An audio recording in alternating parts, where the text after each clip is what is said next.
Hebrews. This is our this is Prophets of Awakening. This is our Sabbath class, the 1st of April, 2023. What we'll be dealing with today is both in our morning Sabbath class, and we'll close out the Sabbath this evening with this revelation. Okay, so the title is the 210 years is the prophecy given in Genesis chapter 15. Okay. With that being said, I wanted to say you can go to our YouTube channel, Prophets of Awakening, and check out our videos that's there. And the videos has a lot of information, and the videos will lead you to the connect dots for you and lead you to the truth of the Holy Scriptures. And if you like what you're hearing and receiving on the channel through the videos, I'm asking you to like, share, and subscribe to the channel. It'll be greatly appreciated. Okay. With that being said, I want to let everybody know that this is a non-Messianic channel. We deal with the Tanakh and the Torah. Tanakh being the Old Testament, so-called Book of Remembrance, and the Torah being the first 5 books of the Old Testament that was given to Moses on the mountain. Shalom and welcome to the Prophets of Awakening, and welcome to our Sabbath class.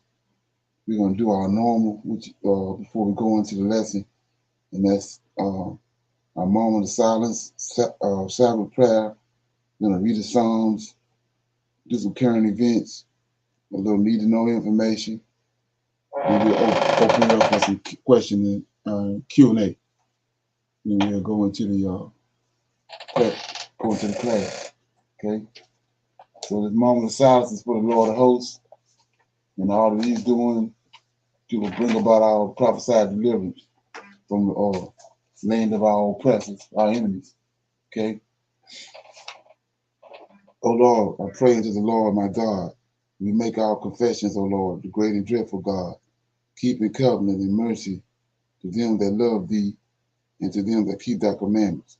O Lord, righteousness belongeth unto thee, but unto us a confusion of face as it is this day, to the men of Judah and to the inhabitants of Jerusalem, and unto all Israel that are near and that are far off, through all the countries whither thou hast driven us, because of our trespass, that we have trespassed against thee. As it is written in the laws of Moses, all this evil has come upon us in the land of our captivity, here in the Americas, in the Caribbean, Great Britain, and Africa. O Lord, according to thy righteousness, I beseech thee, that thine anger and thy fury be turned away from thy city Jerusalem, and thy people in thy holy mountain. O Lord, hear this prayer, cause thy face to shine upon thy sanctuary and thy people for your sake. O Lord, open your eyes and incline your ears to hear and to behold our condition. O Lord, hear. O Lord, forgive. O Lord, hearken and do and defer not for thy own sake. O my Lord, for my people and your land need you desperately at this hour. Peace be unto you. Okay. Hallelujah. Hallelujah. That being said, I want to read a psalm right quick. Shalom, bro.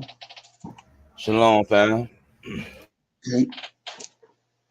So it's in the Psalms.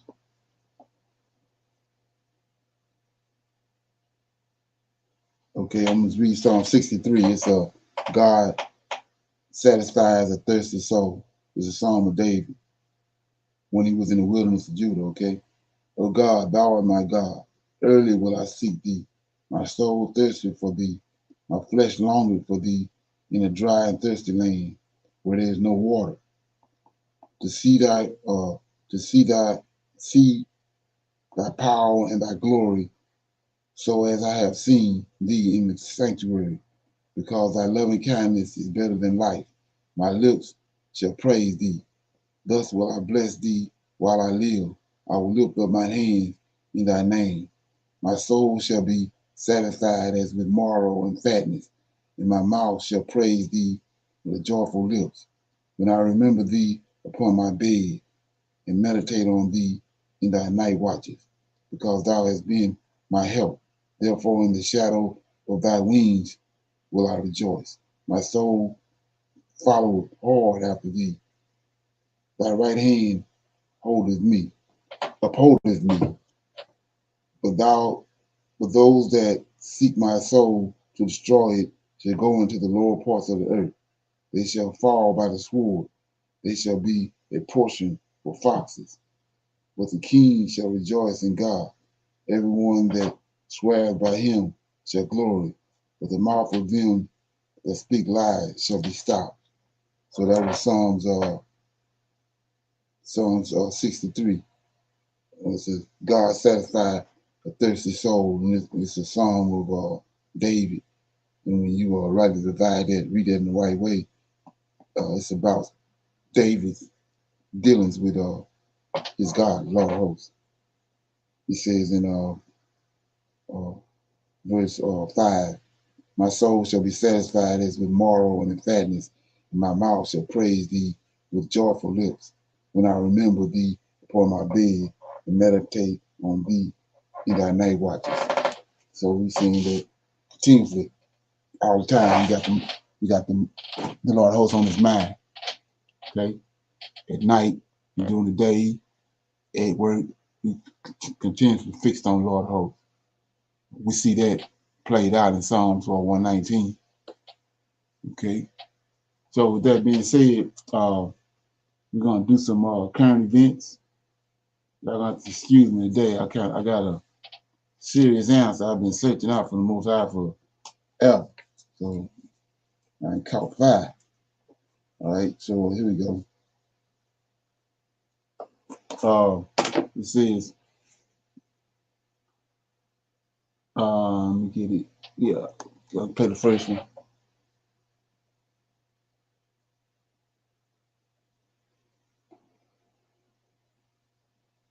Okay. Hello and welcome back to the channel. So from day to day, we're starting to see and hear more and more information that makes the future very troubling in general. Of course, you're not going to feel that way if you put your faith and trust in the Most High. But outside of that, the world in general, they are going to begin to feel more and more of the distress of nations and all of the things that the Bible speaks of when it says perilous times shall come. So I want you all to take a listen at this video clip that I'm about to share with you, and I want you to see what they're actually doing. A lot of people are still sleepwalking, and so when they hear these things, many times they don't even believe it. But hopefully you'll draw from some of the experience we had over the past 3 years when the whole planet was shut down. Okay, this world is about to change drastically, and the faster we accept this, the easier it will be for us to navigate through this, especially if we put our faith and trust in the Most High. We know these things must come to pass. They were prophesied. So there is no praying it away. Okay? We cannot pray away biblical prophecy. It is going to happen. What we can pray for is preparation. Pray that we're counted worthy to escape the things that are coming up on the earth. Pray that our hearts are right. Pray that we can get our house in order. Those are the things that we need to pray for. Anyway, I want you to take a listen at this video clip, and then I will be right back. Mr. Acting Deputy President, Australian cities are becoming digital surveillance precincts with so-called smart city programs being rolled out across the country. Invasive technologies such as facial recognition cameras, license plate readers, smart lights, smart poles, smart cars, smart neighbourhoods, smart homes, and smart appliances, all connected to wireless networks and communicating with each other. So what's wrong with that? Technology is good, isn't it? All this is for your safety, security, and convenience, isn't it?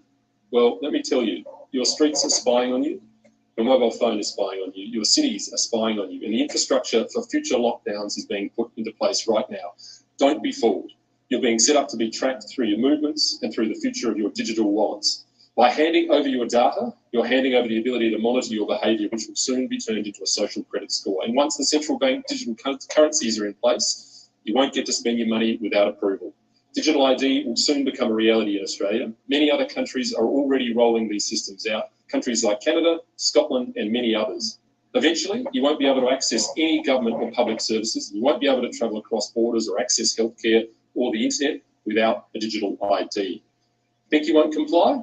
I think you will. The last 2 years were the dress reversal, and we fell for it hook, line, and sinker.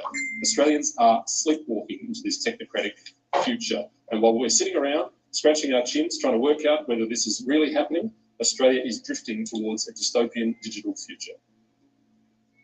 Okay, so when you listen to that, that should be of great concern to you, right? But instead, you have a lot of people walking around like business as usual, like nothing is out of the ordinary, as if things are going to go back to what they think is normal. And while you're doing that, they are setting the stage and laying the groundwork to strip away just about every freedom you thought you had. All of this stuff of tracking is a trip. Tracking your every move, your purchases. Now, what they do is they create a system that looks very appealing. They give you convenience through that system. All you got to do is scan this or swipe that. And they almost make it as if you have to go along with this, right? But then it gets to a certain point, you say to yourself, wait a minute, what have I been doing? What have we been doing? We have actually given them access to all the things that we consider to be private, but now they have access to it and they are using it. They're going to use it to control the masses. And a lot of people are going to try to opt out, but the way they've done things, y'all, is very crafty. They've made it to where we've literally ushered all of this stuff in because of need, want, and desire.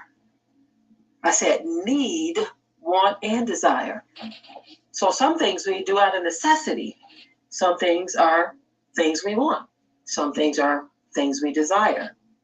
And they have been very crafty with how they've introduced all of this stuff in a little bit at a time so that it's not so noticeable, a little bit at a time. I take my hat off to those who are naturally off-grid, like the Amish, okay, the Mennonites, and just so many others, the people who live in the bush. They are so unconnected from this stuff that they literally won't be affected very much at all when the crap does hit the fan, right? And so you have a lot of us right now trying to scurry and get off grid, but it's like we have gotten so far and so deep into this, and they knew exactly what they were doing.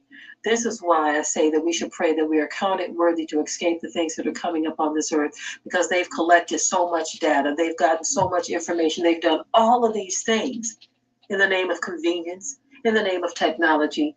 And just like the man said, we have all fallen for it, hook, line, and sinker, to the point where if they were to pull the plug on this stuff like tomorrow, many of us wouldn't know what to do. Literally.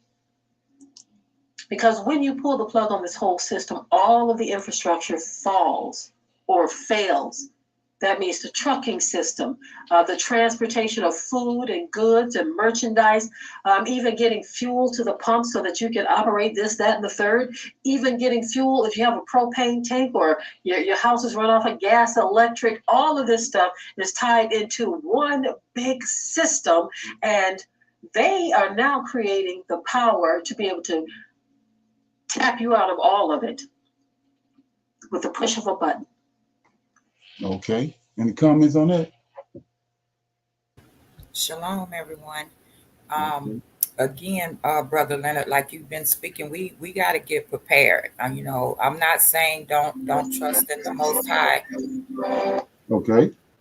I'm not saying don't trust in the Most High, but I'm saying we have to use our common sense and get prepared as far as, storing up, water, beans, rice, whatever it may be that that you're going to need, because these changes are here. I was watching a video the other day that was saying that you know, a lot of these theme parks and things like that, they're not accepting cash anymore. So there are a lot of places that is not accepting cash any longer. Right. You know, you either got to use your card or Bitcoin or something like that. And I know in Maryland, a lot of those changes are there when you go into a lot of the restaurants and things like that. So, you know, we know evil don't last, you know, long. So we just have to continue to, you know, trust in the Most High, but also be aware of what's going on around us. Right. Exactly. Right. Yeah. Yeah. That make a lot of sense. Anybody else got any comments on that? Okay, we got another one right here. Let me get it.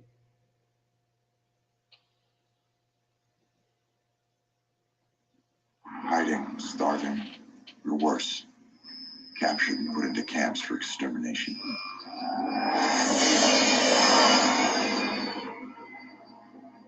Into a broken world, ruled by the machines. It's no secret.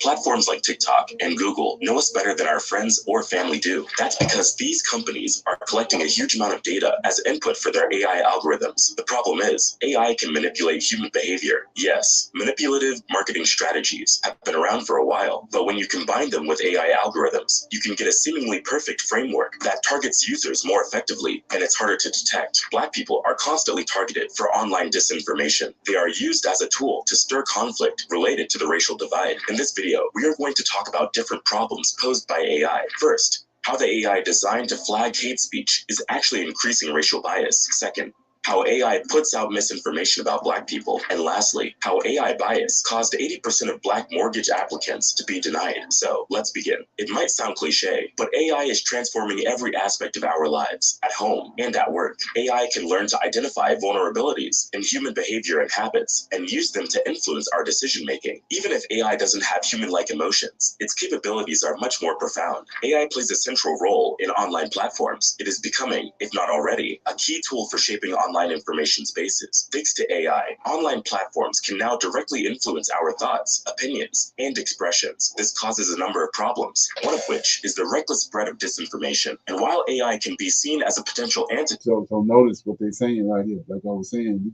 making videos, if you off into the truth, computer already set up to not distribute it.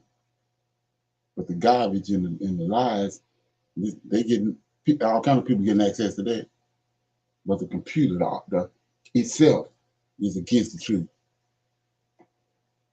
antidote for disinformation. The fact is, AI makes this problem worse. This spread of misinformation acts as a powerful and very effective distraction for creating chaos and conflict. And what better way to plant disinformation than with racial bias and cultural identity? So, who is often right in the middle of it all? Black people, of course. A Black software developer named Jackie Alcine realized that when Google Photos used AI to categorize his pictures, they sorted images of him and his Black friend into a folder titled Gorillas. In the last few years, there have been many attempts to detoxify the internet, but how do you really detoxify it without limiting free speech? Platforms like Twitter, YouTube, and Facebook are counting on AI to help stop the spread of hate speech on their networks. This is how it's supposed to work. Complex algorithms use natural language processing to flag hate speech better and faster than a human hand. But research shows that AI designed to flag violent or racist speech could be increasing racial bias. Here is how. Study shows that leading AI models for flagging offensive speech were 1.5 times more likely to target comments posted by African Americans. They were also 2.2 times more likely to target tweets posted in African American English. And you guessed it, this is the most common language used by Black people in the United States. Think about it. Most of what is considered offensive is based on social context. Slurs used in some setting, like the N-word, may not be considered offensive, but the algorithm will flag them. That's because AI doesn't know the context of the comments it's reviewing. It works with data, but if researchers are finding flaws in this data, then this could pose a serious threat to the tech industry. Many activists are are also accusing platforms like Facebook of using strict speech regulations on Black Americans instead of white Americans. In one case, a Black woman, Mary Canty Merrill, was banned on Facebook for posting the same "Dear White People" note that countless other white people posted without getting banned. Students from the University of Washington wanted to dig a little deeper and see what is considered hate speech on Twitter. That's because many of the political conversations are happening on this platform. They collected over 100,000 tweets that were flagged by humans with labels like abuse or offensive. The results were mind-blowing.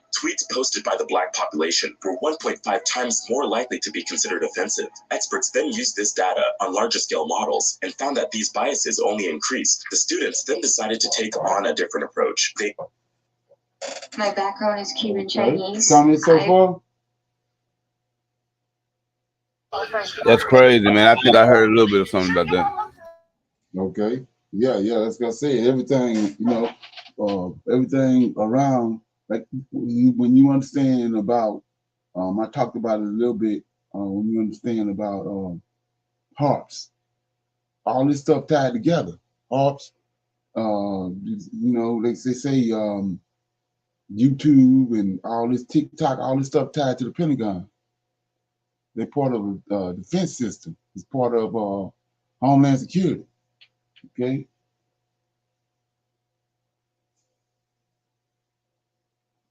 Flagging a tweet. When moderators knew more about the person tweeting, they were less likely to flag their tweet. Therefore, racial bias against tweets related to Black speech went down by 11%. So basically, you can have the most sophisticated neural network model, but the data is biased because humans decide what is hate speech and what isn't. Okay, so hate speech is one problem. Then we have disinformation and false stories. Despite the countless benefits of AI-powered systems, AI can be a double-edged sword. Disinformation aimed at the Black community comes from different angles. AI is very effective at removing illegal, undesirable, suspicious, or sensitive content online. AI systems are very successful at identifying and screening for fake bot accounts. With bot spotting, social media firms offer better quality content to their users. According to Facebook, AI tools help remove 99.5% of terrorist-related content, 98.5% of fake accounts, 96% of sexual activity or adult nudity, and 86% of graphic violence. But AI is not perfect. There is still too much disinformation, most of which is aimed at the Black community. Just last year, a man named Robert Williams was arrested for stealing 5 watches because facial recognition technology decided his ID matched a photo of the thief. There's just one teensy thing, though. It was not him in the photo. According to a federal study on facial recognition, Asian and African American people were up to 100 times more likely to be misidentified than white people. Now, misinformation doesn't only target political movements or activism, it also affects our education. Black history has been so consciously suppressed over the years that many of us don't know our full history. We know about major events such as enslavement, Great Migration, and the Civil Rights Movement, but there are many stories lost to history. That's exactly why we made this YouTube channel, to share our true story. If you'd like to support this movement, click the link in the description below to grab our new ebook called The Root for 75%. So let's look at this right here, right quick. I mean, I don't know if people on here have figured it out or not yet, but when you understand the Old Testament versus the New Testament, that the New Testament is plagiarism, and so everybody's thinking that it's a system that they're coming in place, putting a mark on you and all this stuff, the Antichrist, the beast system, and all this stuff. When, like I was saying before, this stuff already, we at the end of it. We at the end of our persecution. Shit can't get no worse than being dragged all the way across the Atlantic Ocean. Hundreds of thousands of people being thrown over into the Atlantic with chains on them, floating all the way to the bottom. And then all the stuff that happened over here on the plantations in the South. So, I mean, you got to think about that. What else gonna happen? So we at the end of our persecution. So when it's time for us to start going, that's what all this garbage is about. We waking up. So keep us here and to try to do away with us is what all this about. We're not being oppressed with it. We're trying to prevent the Most High's prophecy from being fulfilled when it's time for us to go. Okay? Just let that permeate. So I got some need to know information. Any comments on that? Okay.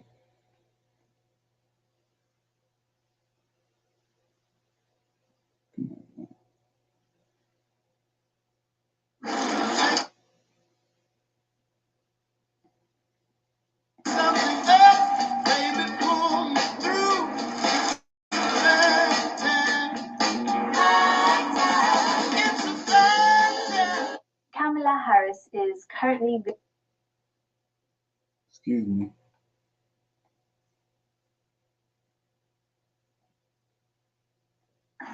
Is broadcasting the news that they are part of the children of Israel. You know, this whole awake, go black to Africa. You know, I want to report this right here that the Democratic Republic of Congo is broadcasting the news that they are part of the children of Israel.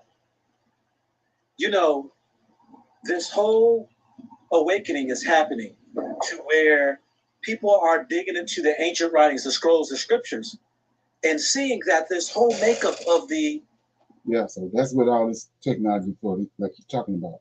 We waking up. They're looking at that. They got the records, and just what the Most High said, the Lord of Hosts said, they see it's happening.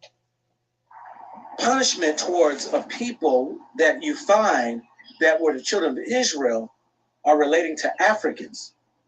Check this video out, and I want you to look at it in its entirety and see what you find to be truth so that you can be equipped with information of knowing the history beyond in what was told to you.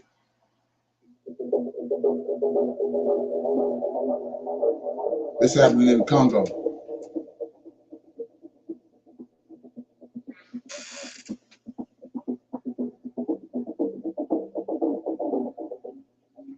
Concernant justement les Juifs, les Hébreux, et le saviez-vous que les Juifs étaient des Noirs? Est-ce que vous le saviez? Je pense que nous sommes d'ici. Yeah, so what they saying is that all over they starting to, the information that's coming forth. The information that's coming forth from over here. If you go to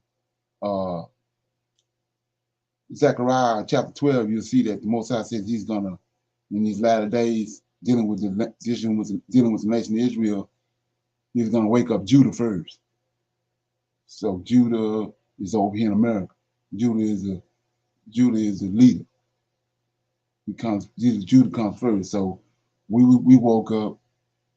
Just been going on now a little. I mean, in a major way in the last 10 years or so. So we waking up. Well, the other 10 tribes finally getting it, and they waking up in record numbers. That's what you see happening all around the world, and like we saw. That's affecting the whole world, the Most High's creation. Us waking up is affecting all His creation. That's why you're seeing all this drama going on. Okay, so they talking in African. So I mean, I'm just breaking it down for you. So these videos, I'm playing these videos for a reason, and I'm going somewhere with them. So with that being said, I was gonna open it up for some Q&A. Anybody got any questions or comments about anything they want to talk about? Any comments? Shalom. Brother Leonard, I just want to mention a little bit. You was talking about the AI, right? So AI is really changing a lot of things for us, right? So if you do your research on AI, they are even assisting the web designers now, right? So if you are a graphic designer or whatever, a lot of those people are using AI, right? So I'm gonna say, a little later on, I'm gonna send you some information on AI and some other things. So they use AI, Facebook, Instagram, where we at today, so forth, to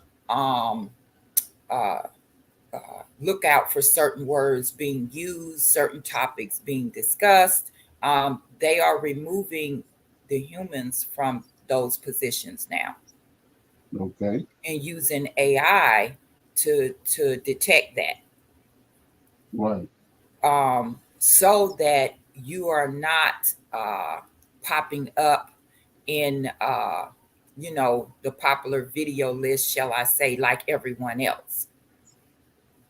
Right. You know what I'm saying? So all these things tied to the video you played, earlier about, the world changing, how they're doing away with cash. We could see all of that happening, right? And a lot of people don't see that. But this is the time for us to really get prepared and be awakened to the fact that this world is not going to be the same 3 months from now. Right. It's just not. You're not going to be able to go in a store and get what you want to get.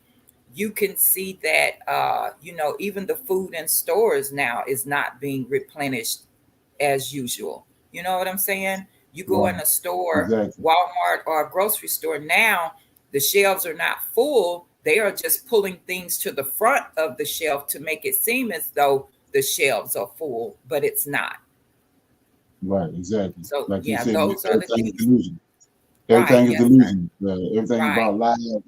Yeah. Yes. Right. Right. So, Exactly. right.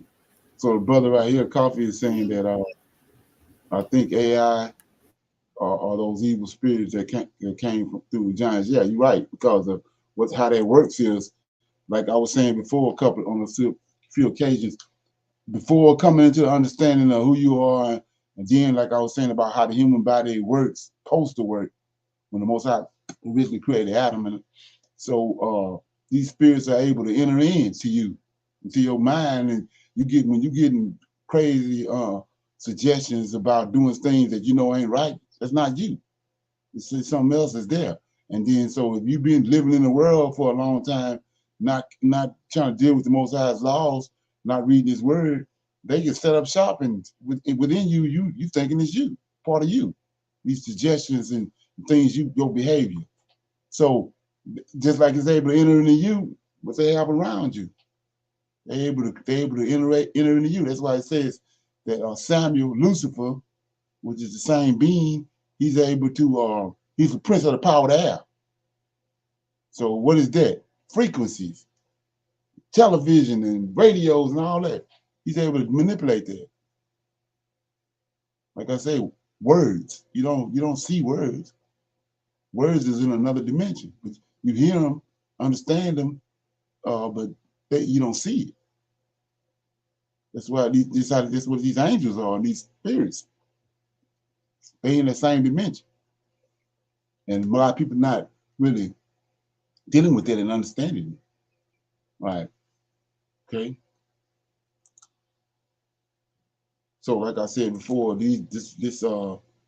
what I'm talking about right now is we're going somewhere with it. Because I got a serious revelation on it, on some things I've been trying to deal with, and it came to me pretty much this morning. I was doing some things, and then it came to me, dawned on me. I was reading some old information I used to deal with, and it dawned on me. So anyway, we see right here that Uganda passed this bill, right? Uganda.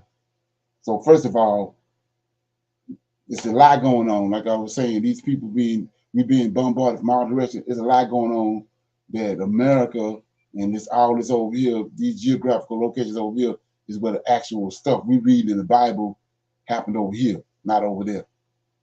So keep that in mind. So Mosiah said that he was going to come in the latter days and come and get us and redeem us and take us back to our homeland, right?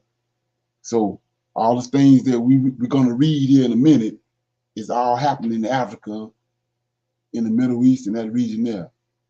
So we have to go back to that region. So keep in mind that look at the things that's happening over there now. And this is an example right here. Okay, these Ugandan people Uganda's passed this parliament bill has about passed a bill homosexuality. which would criminalise people who identify as LGBTQ, with those found guilty facing up to 10 years in prison. Under the proposed legislation, friends, family and members of the community would have a duty to report individuals in same-sex relationships to the authorities. Homosexual acts are already illegal in the East African country, but the bill seeks to go further and criminalise people on the basis of their sexual identity. The bill passed with widespread support in Uganda's parliament. In our country, we will have our morals. We will protect our children. And we are making this law. We are making this law for ourselves. We are making this law for our children. We are making this law for the children of our children. This country will stand firm. And once it passed, I can tell you, Madam Speaker, we are going to reinforce the law enforcement officers to make sure that homosexuals have no space in Uganda. We're joined now by Oriam Yeko, who is a researcher at the Human Rights Watch Africa Division. Really good to have you with us, and thank you for joining us on BBC News. Can you tell us a little bit more about what this draft legislation does, what it will change? So the current law in Uganda basically prohibits same-sex acts. It's been in the law for decades. It was inherited from the British and really hasn't been implemented. So what the legislators now are wanting to do with this new bill is to criminalize homosexuality as a whole, to make it such that any person that has sex with somebody of the same sex commits a criminal offense, as well as anybody who, in their words, promotes homosexuality also commits a criminal offense. So they're wanting to really ensure that anybody that's affiliated with homosexuality is punished by the law. So this will have serious implications, won't it, for any members of the LGBTQ plus community in Uganda?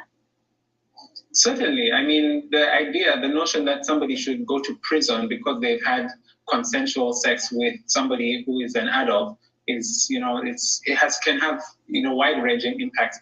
Not just the fact that it's now going to be a criminal offense, but the fact that what it's essentially doing is endorsing homophobia. It's the government would say that it's all right to discriminate against people because you think that they are homosexual. Any comments on that? So we see what they did. These people, all they're doing is return. Most High waking up. It's part of the process. Waking up, going back to what he told us to do.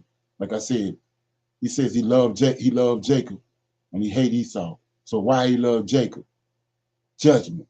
He using Jacob to bring judgment. That was our purpose, to bring judgment on his creation and on his planet. And he hated Esau because Esau was a robber and a liar. That's who's in place now. Esau the one set up this beast system that we've been in for the last 3,000 years. So they thinking that it's crazy that the Ugandans is returning to the Creator's laws, statutes, and judgment, right? So look what America doing to counter that. Pretty much, this was how all the African people, which we know are predominantly Israelites, are doing. So here we go now. I don't know if anybody heard about it, but Vice President Kamala Harris went to Ghana. I'm hoping all this registered. So she showed up in Ghana this week. Visiting 3 African countries, and she started off visiting Ghana. And in Ghana, she said, this is what she said, she raised the issue of LGBTQ in Ghana. Of course, that's in our agenda.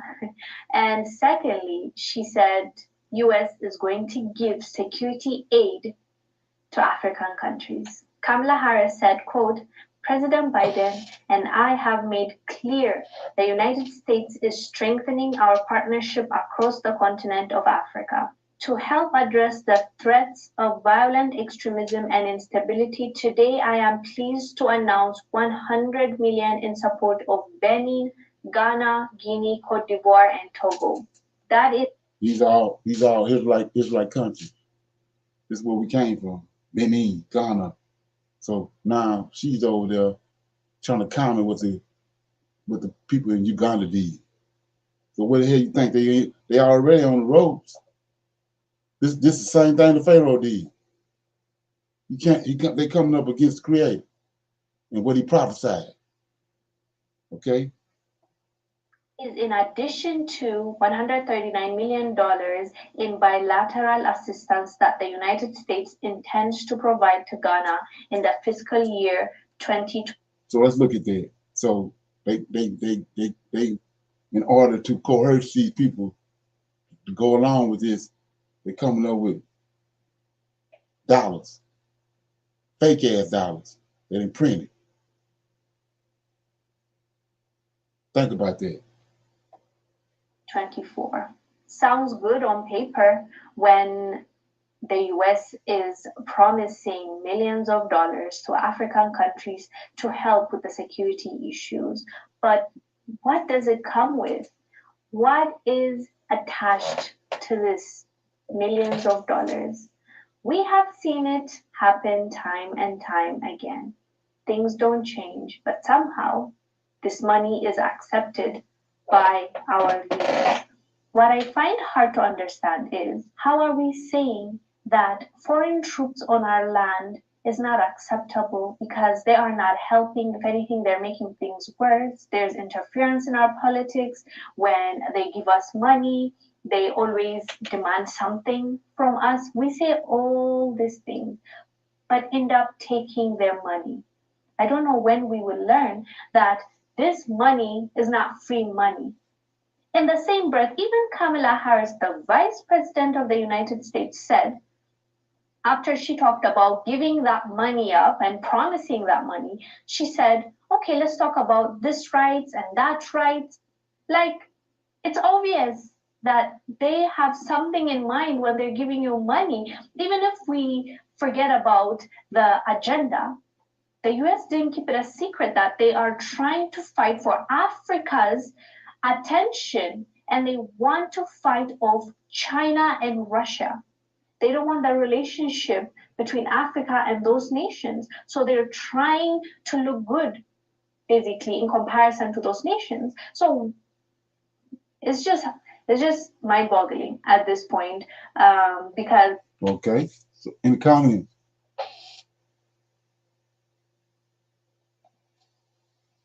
Brother Leonard, I have a little comment again because I want to say everything that is good, they turn it into something evil.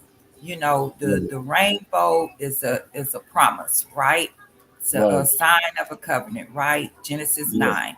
Okay, so they take the rainbow colors and look what they do to it.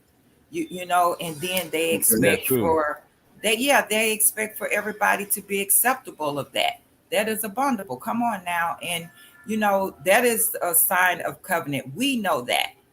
So when you, like you say, you look at Africa, they know that's where we're going. They know that their time is up and we're getting out of here. So they are trying to transition everything that's over here to over there. Exactly. And the people and the African people see it, and not only that, Most High Spirit is on them, like He promised us, Isaiah 44, 1-5. They waking up, like we did.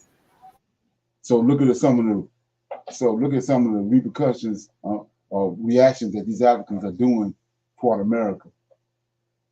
We go with one example. I got two examples. When the Russian foreign minister came, he was at home here. This is home. Oh, you should have looked at all the comments everywhere in the social media. Our people were so happy to have a Russian foreign minister here. We are happy that they saw it befitting to respect us and to come to us as a way of saying we respect you and we want to give you some form of an explanation as to what is really happening. We can't say the same about this one of Treasury of the USA, who was coming to steal our minerals and our wild life. I don't know what she was doing. America can never be welcomed here in South Africa, in the African continent, because we know when they come here, they are coming to check what more can we steal and finish off this continent. We were so happy when the Russian foreign minister came. Right. So that's the guy over in South Africa. We go another one. Well, here, check this out. The killers were Patrice Lumumba. Those who toppled Kwame Nkrumah. Those who killed Nasser. Those who killed Muammar Gaddafi today are coming to teach us about democracy. Welcome to Candid Africa, truthful and unapologetic. At the end of this month, there will be a conference in Lusaka, or a summit in Lusaka, Zambia, my country, led by the United States. They have come to Southern Africa to teach us democracy. A country that was opposed to our liberation, a country that supported colonial regimes, the apartheid regime in South Africa, the white racist minority regime in Zimbabwe, now Rhodesia, now Zimbabwe, the Portuguese colonial governments in Mozambique, in Angola, in Guinea-Bissau, and Cape Verde. Today is coming to Africa to teach us about democracy. A country that has toppled so many governments in Africa, that has led so many coups in Africa and other parts of the world, a country that has killed so many of our leaders in Africa and other parts of the world. The killers of Patrice Lumumba, those who toppled Kwame Nkrumah, those who killed Nasser, those who killed Muammar Gaddafi, today are coming to teach us about democracy. A country that has been built on brutal force, on enslavement of other human beings, on the humiliation of Africans, the exploitation of Africans, the plunder of Africa, today is coming to teach us about democracy.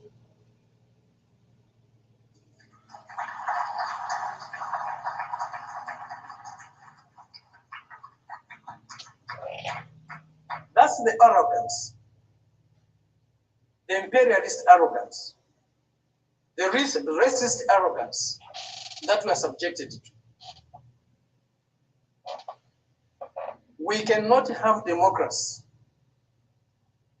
where there is hegemony of the strongest, mightiest imperialist power. We cannot have democracy where a country's resources, a country's decisions are dictated to by another country. A country that is dominated by another country cannot be democratic.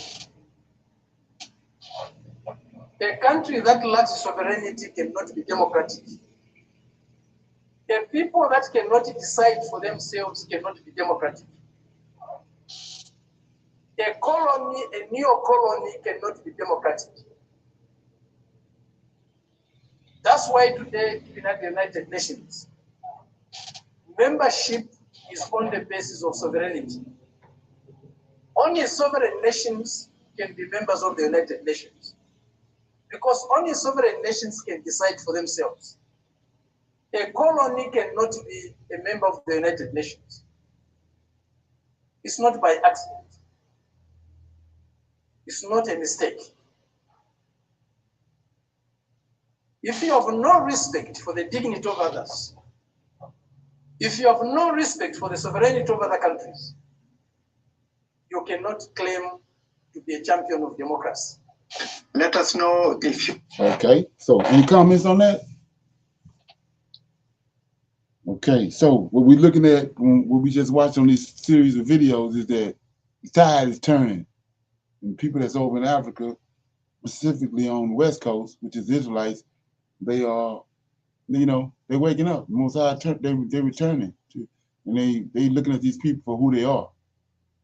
And they're going against it. So, like I was saying before, keep in mind what they engage in the New Testament. And it's not going in that direction. So what we just witnessed, and also see where it's happening there. It ain't over here. It's happening over there in the actual land where it all started at. That's what he told us. He's gonna take us back to the land where we came from. So if the so-called America is Africa and Egypt is all over here, well, people that's reacting to scripture is over there. So let's look at it. Get an example of what we just witnessed right there. Let's go to Ezekiel 38. Okay, we're in Ezekiel 38. Let's look at it. It says 38:1. And the word of the Lord came unto me, saying, Son of man, set thy face against God in the land of Magog, the chief prince of Meshach and Tubal, and prophesy against him, and say, Thus says the Lord God, behold, I am against thee, O God, chief prince of Meshach and Tubal. So this ain't happened yet, right? 4, and I will turn thee back and put hooks in thy jaws, and I will bring thee forth and all thy army, horsemen and horsemen, all of them clothed with all sorts of armor, even a great company with bucklers and shields, and them handling swords. Now here we go, right here, verse 5.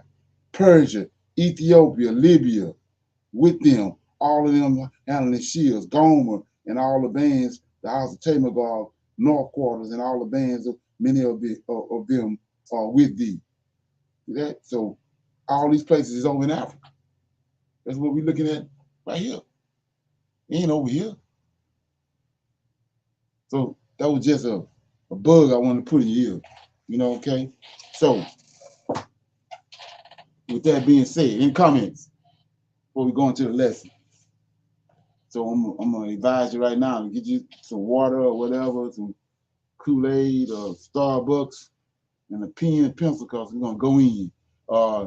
Topic is, and like I said, I've been dealing with this for ever and a day. So the topic is 210 years is the prophecy that's in Genesis 15, right? So let's go read that prophecy first. I'm making a statement now. It's 210 years that the prophecy in Genesis 15. Let's look at it. Genesis 15. Let's read it. Genesis 15 says, okay, this is major, right? Okay, so I'm in Genesis chapter 15, and this is the prophecy was given, the Lord of hosts gave to Abraham. Okay, it says, and we're gonna start at verse 12. And when the sun was going down, a deep sleep fell upon Abraham, and lo, a horror of great darkness fell upon him. And he said unto Abraham, Know of a surety that thy seed shall be a stranger in a land that is not theirs, and shall serve them, and they shall afflict them 400 years, right? So I'm telling you right here, 400 years wasn't there. 210 years was there. Okay? So, like I said, I'm gonna go scripture line upon line to show you that. So he says right here, and he said unto Abraham, verse 13, Know of a surety that thy seed shall be a stranger in a land that is not theirs, and shall serve them and afflict them 410 years. So over the last 20-something years, with all the information that the Most High has been gathering and been giving and revealing to me, and I'm saying 400, they don't add up. It never added up, and I kept saying, you know, and then like I said, you have to find a way around. Let's go to it. You know, I ain't talking to everybody. You know, a lot of this gonna roll off Negroes like water on a duck back, but I ain't talking to everybody. So I'm in Revelation 20. See, okay, let me get it. Yeah, it's a major roadblock right here. Revelation 22:19. And if any man shall take away from the words of this book, this prophecy, God shall take away his part out of the book of life and out of the holy city from the things which are written in it. So when your spirit, which is, our spirits is connected. We got, it's houses, it's different, it's all kind of Israelites houses connected all the way back to our forefathers. So that spirit that's in you telling you something ain't right, but they didn't put a noose around your neck with this verse right here. Back when you was a Christian, saying that Genesis 19, Revelation 22 and 19, if any man shall take away from the words of this book, this prophecy, God shall take away. So you're reluctant. You don't have the zeal and the you know, the guhans to rise above that. You know, so it's not something that happened overnight. So anyway, so when I was reading this and I'm seeing all the information that's coming forth, this 40 years ain't never added up based on other information. So with that going in, we're gonna go to a previous prophecy, and then we're gonna come back to this one. And I'm gonna do a lot of reading because I'm gonna be in Book of Joshua, but let me set it up first. So I hope you got the time. So I'm in Jeremiah. Let's look at how the Most High operate. We're not using no kind of psychic from the New Testament, that mindset. Okay, so I'm in Jeremiah, right? Remember, that's a prophecy that he gave Abraham. And Abraham undoubtedly gave it to his Isaac and Jacob. It's been passed down, so they know that. And not only that, they had the writings, they had the scriptures from Abraham. We don't see no book in here of Abraham, but Abraham had a book. So anyway, I'm in Jeremiah. Okay, like I say, we're gonna walk the dog. So get you some water or whatever you need. I'm in Jeremiah, right? So Jeremiah chapter.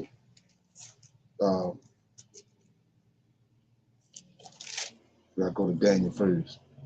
To Daniel, then I can go to Jeremiah. So I'm in Daniel chapter 9, right? And they in captivity in Babylon. Jeremiah was a prophet that the Most High used to warn them before they went to Babylon, but they didn't heed to the warning. So Jeremiah told them, "You're going to Babylon." So let's look at it. I'm in Daniel 9. It says, "In the first year of Darius, the son of Aarus, of the seeds of the Medes, which was made king over the realm of the Chaldeans." So the captivity coming to an end. It says 2. In the first year of his reign, I, Daniel, understood by books. See that?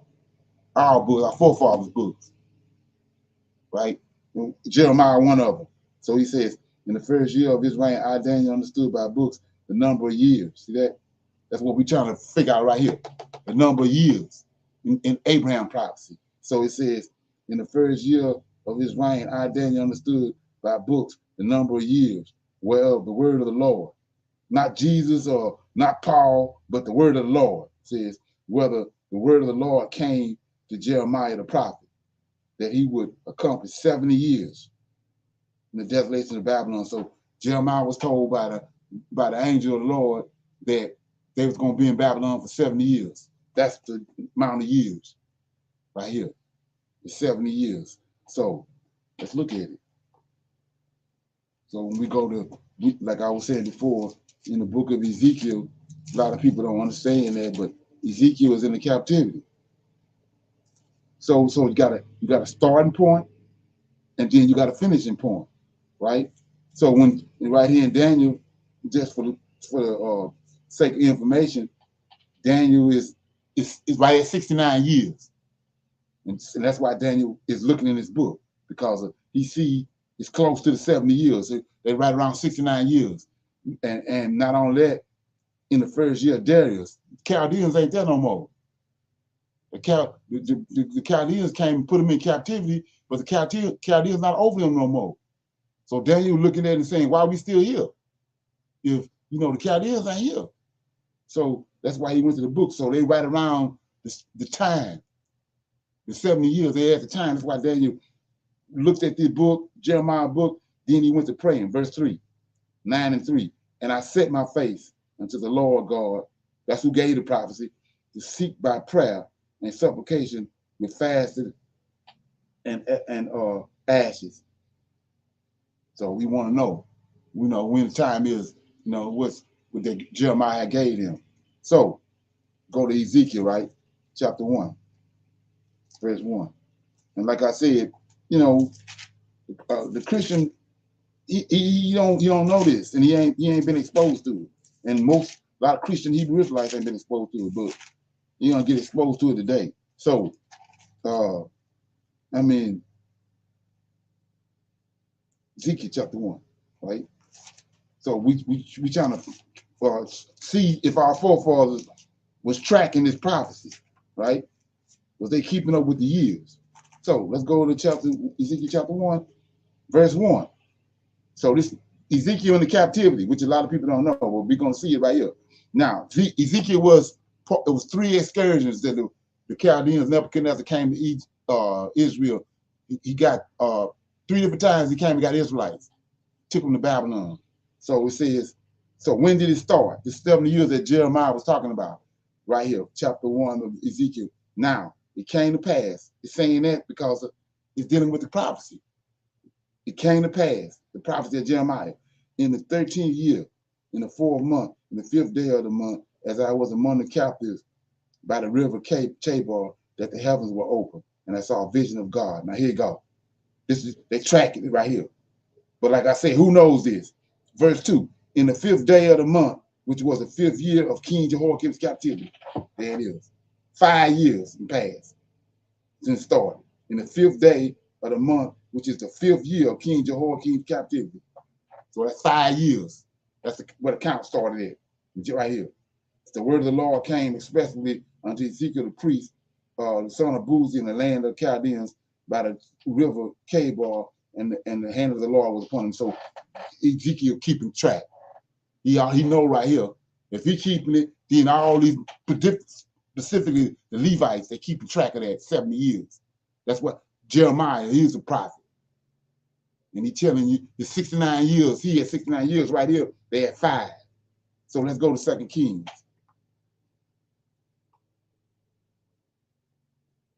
Okay. Notice how these books are all out of whack. We was just in Ezekiel. Now we way back here at the 2 Kings, but the same timeline is still going on, but the books ain't in sequence. So I'm in 2 Kings. Let me find it right quick. 2 Kings. And so the count started with Joachim, which is out of the seed of David. That's the lineage that we got to follow. Because Most High got a lineage following from Solomon, from David to Solomon on down. It's a lineage following. So now we in 2 Kings 25 and 27. And it came to pass in the 7th year, and the 37th, they say it came to pass in the 7th and 30th year of the captivity of Joachim. So now it's 37 years. 37 years into the 70 years that was prophesied. We see right here, they counting the years down. Then, and from here, we know we go to Daniel in the captivity. Daniel, see, we had 69 years. And then at 70 years, they came out. Belshazzar came. Cyrus came. Let's look at Isaiah right quick. I'm in Isaiah, right? Verse chapter 42. Let me get it. Chapter 45 says, thus saith the Lord to his anointed, to Cyrus, whose right hand I have holden to subdue nations before him, and I will loose the loins of kings to open before him the 2-leaved gates, and the gates shall not be shut. 2-leaved gates are the gates when you understand that when Most High gave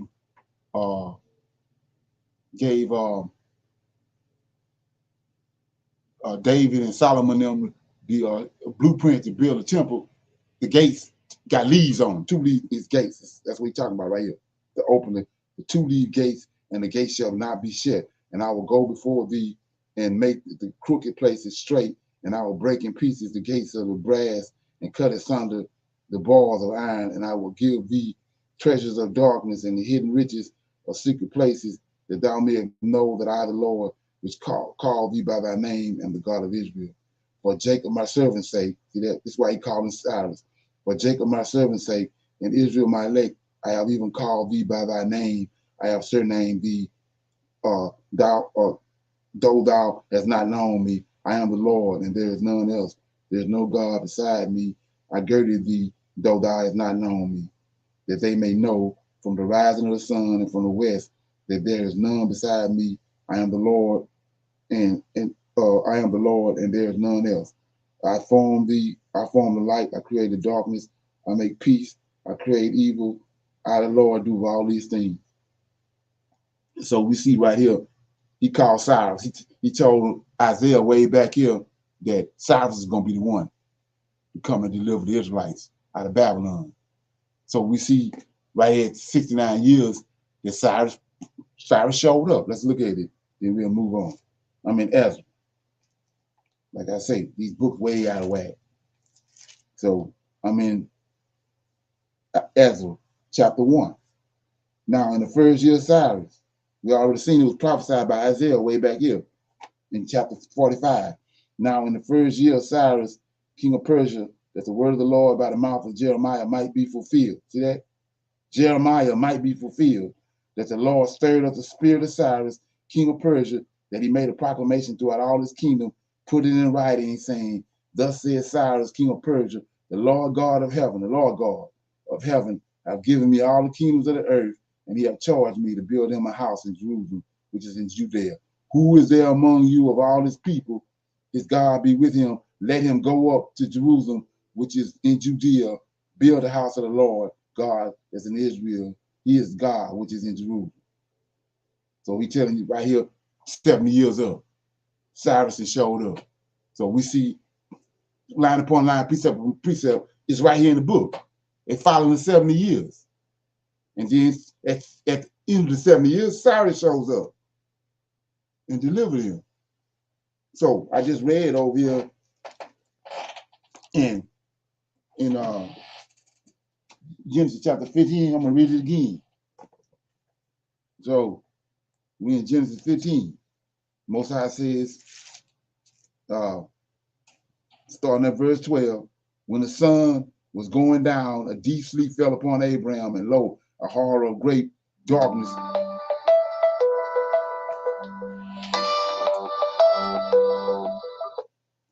Excuse me.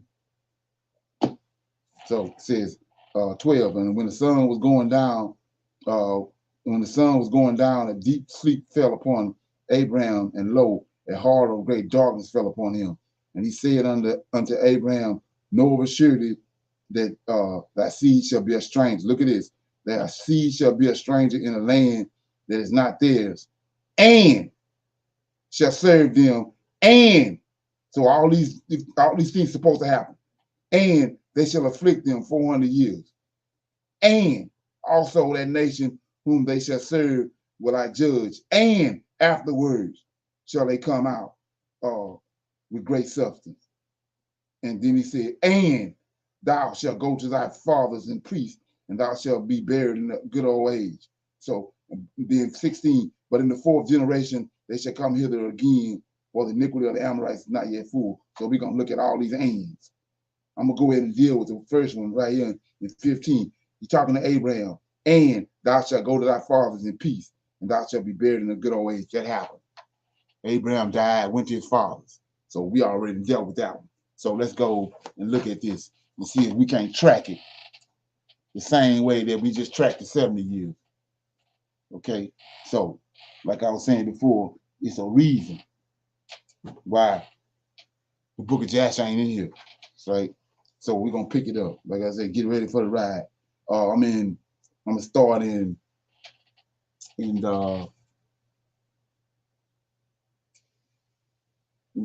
63. Jasher 63, if you want to follow along. 63, I'm gonna do a lot of reading because this is super duper important. So Jasher 63, starting at verse 19. So it says, and the children of Esau send letter. Remember, Most High, he says when he speak, when he speak it, then it's gonna be performed. And then when it's performed, then the people gonna see it and know that he spoke it and he performed it and it came to pass. So this objective right here, what I'm reading, I'm starting to show you that the process. So 63 and 19, and the children of Esau sent letters to the children of Chechem and Zephno, their king, saying, we cannot fight against Anus and his people, for a covenant of peace has been between us these many years, from the days of Bela, the first king, and from the days of Joseph, son of Jacob, king of Egypt, with whom we fought on the other side of the Jordan when he buried his father. And when Zephno heard the words of his brethren, the children of Esau, he refrained from them, and Zephno was greatly afraid of anger. So let's look at this right quick before we go any further and make this plain.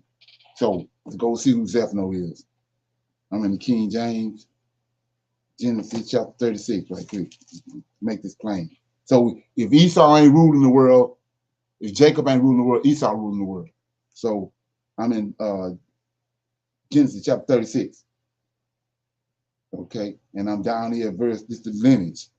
In case you don't know, this is the lineage of Esau. So anytime you're trying to find out if somebody from Esau, you come right here. Genesis chapter 36. I'm in verse 8. Thus Esau dwelt at Mount Seir. Esau is Edom. Remember that. Esau is Edom. And these are the generations of Esau, the father of the Edomites, in Mount Seir. Now, verse 10. These are the names of Esau's sons: Eliphaz, the son of Ada, the wife of Esau, Reu of Bashemath, the wife of Esau. And the sons of Eliphaz were Teman, Omar, Zephno. There goes Zephno right here. Zephno out of the lineage of Esau. So let's look at it. Pick back up where he's at in Jasher, chapter 63. So it says 63 and 20. And when Zephno heard the words of his brethren, the children of Esau, he refrained from them. And Zephno was greatly afraid of Angus. And Angus and Lucius, his brother, arrayed all their forces, about 800,000 men, against the children of Chechem. So remember, the children of Esau and the children of Chechem, which is one of Japhet's sons, came together and became one nation. They merged together to this day. That's the fourth beast. Both of them hate Esau, hate Israel. Okay, 22. And all the children of Chechem said unto Zephno, pray for us to the God of thy ancestors. Peradventure he may deliver us from the hands of Angus and his army.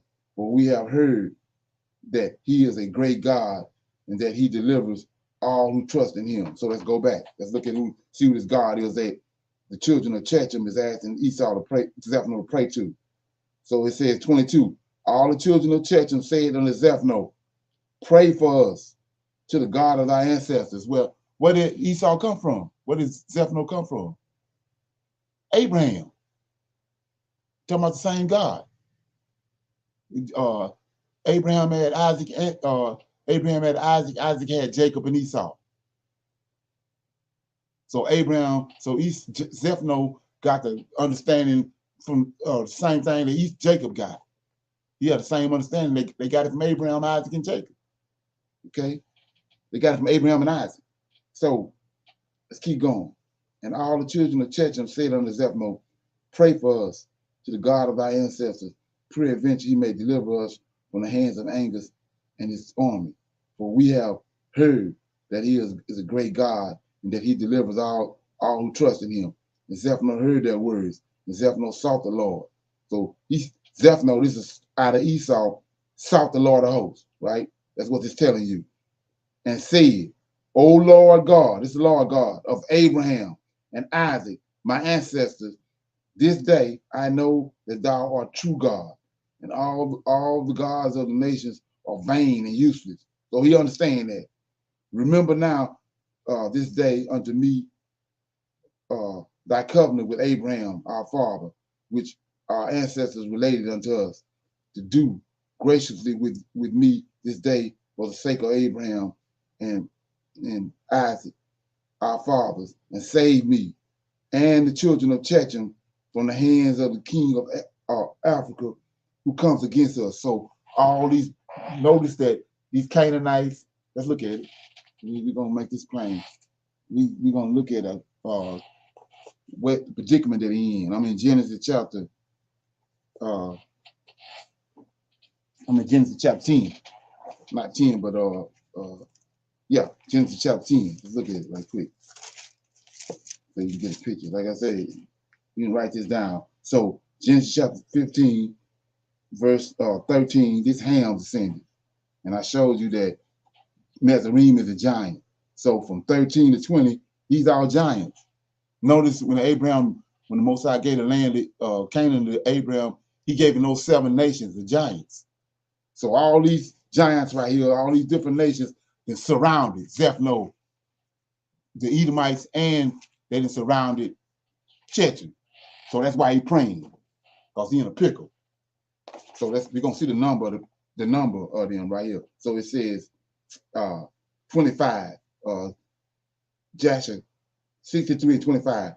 Remember now this day unto me, thy covenant which Abraham our father, which our ancestors related unto us, and do graciously with me this day for the sake of Abraham and Isaac, our fathers, and save me and the children of Chechem from the hands of the king of Angus who comes against us. So all of them surrounded him.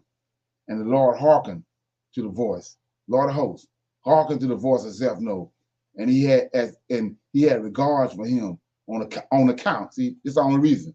On the account of Abraham and Isaac. That's the only reason. And the Lord delivered Zephno and the children of Chechem from the hands of Angus and his people. And Zephno fought against Angus of Africa and all his people on that day. And the Lord gave all the people of Angus into the hands of the children of Chechem.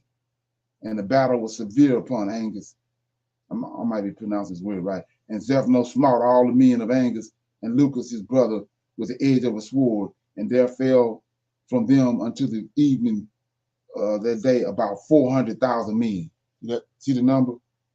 These giants, most of them, right? 29. And when Angus, that's why he praying, because he in a pickle.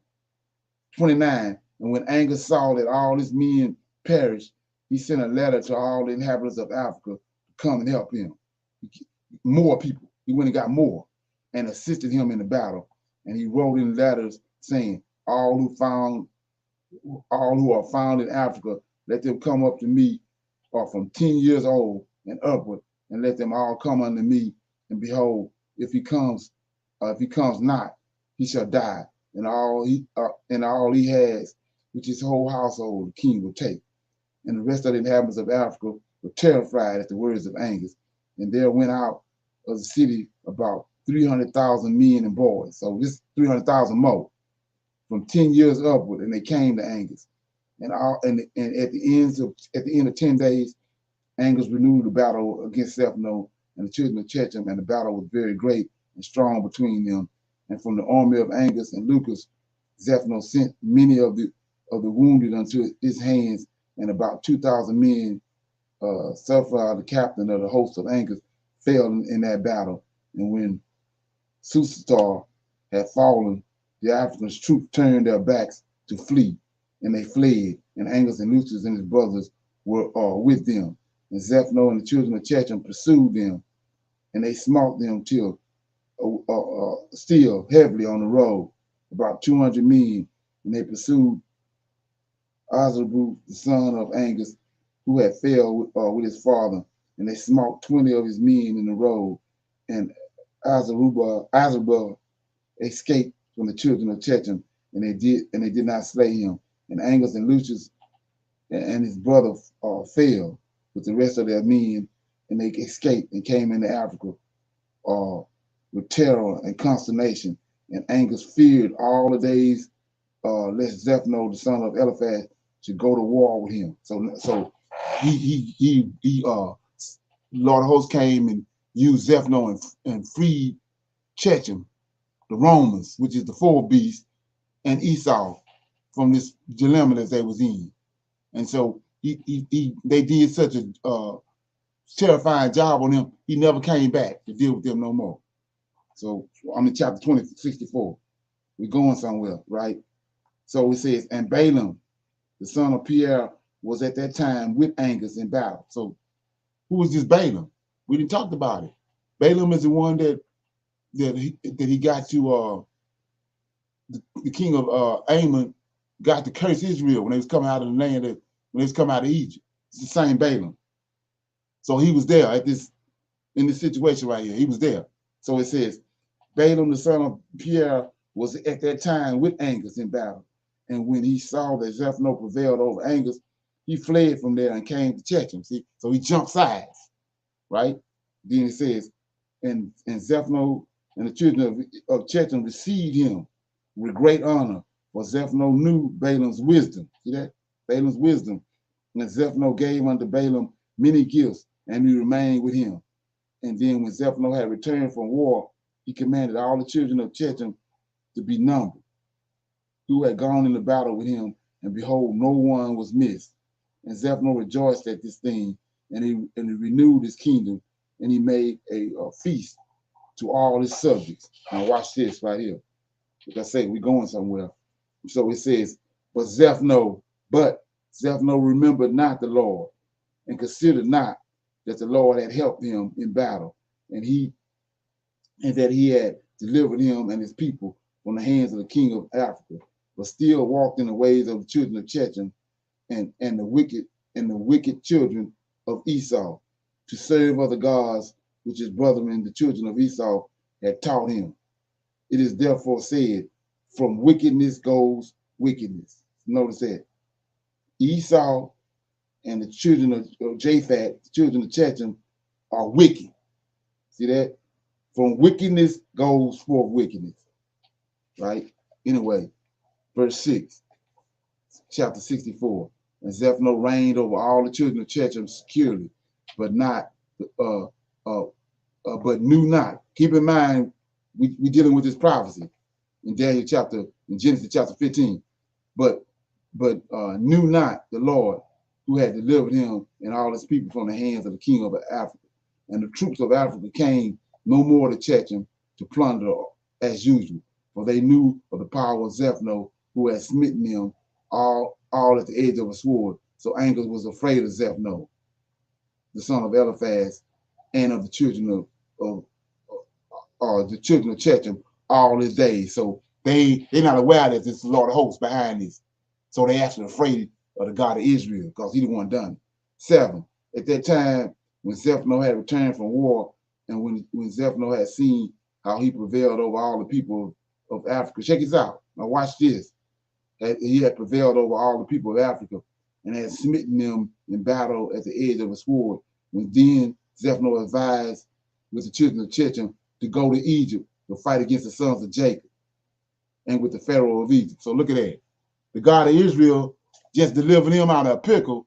Now he wants to go and fight, use the same army to go and fight against God's people. See that? Let's read it. So Zephano had seen how he had prevailed over the people of Africa and had smitten them in battle at the edge of a sword.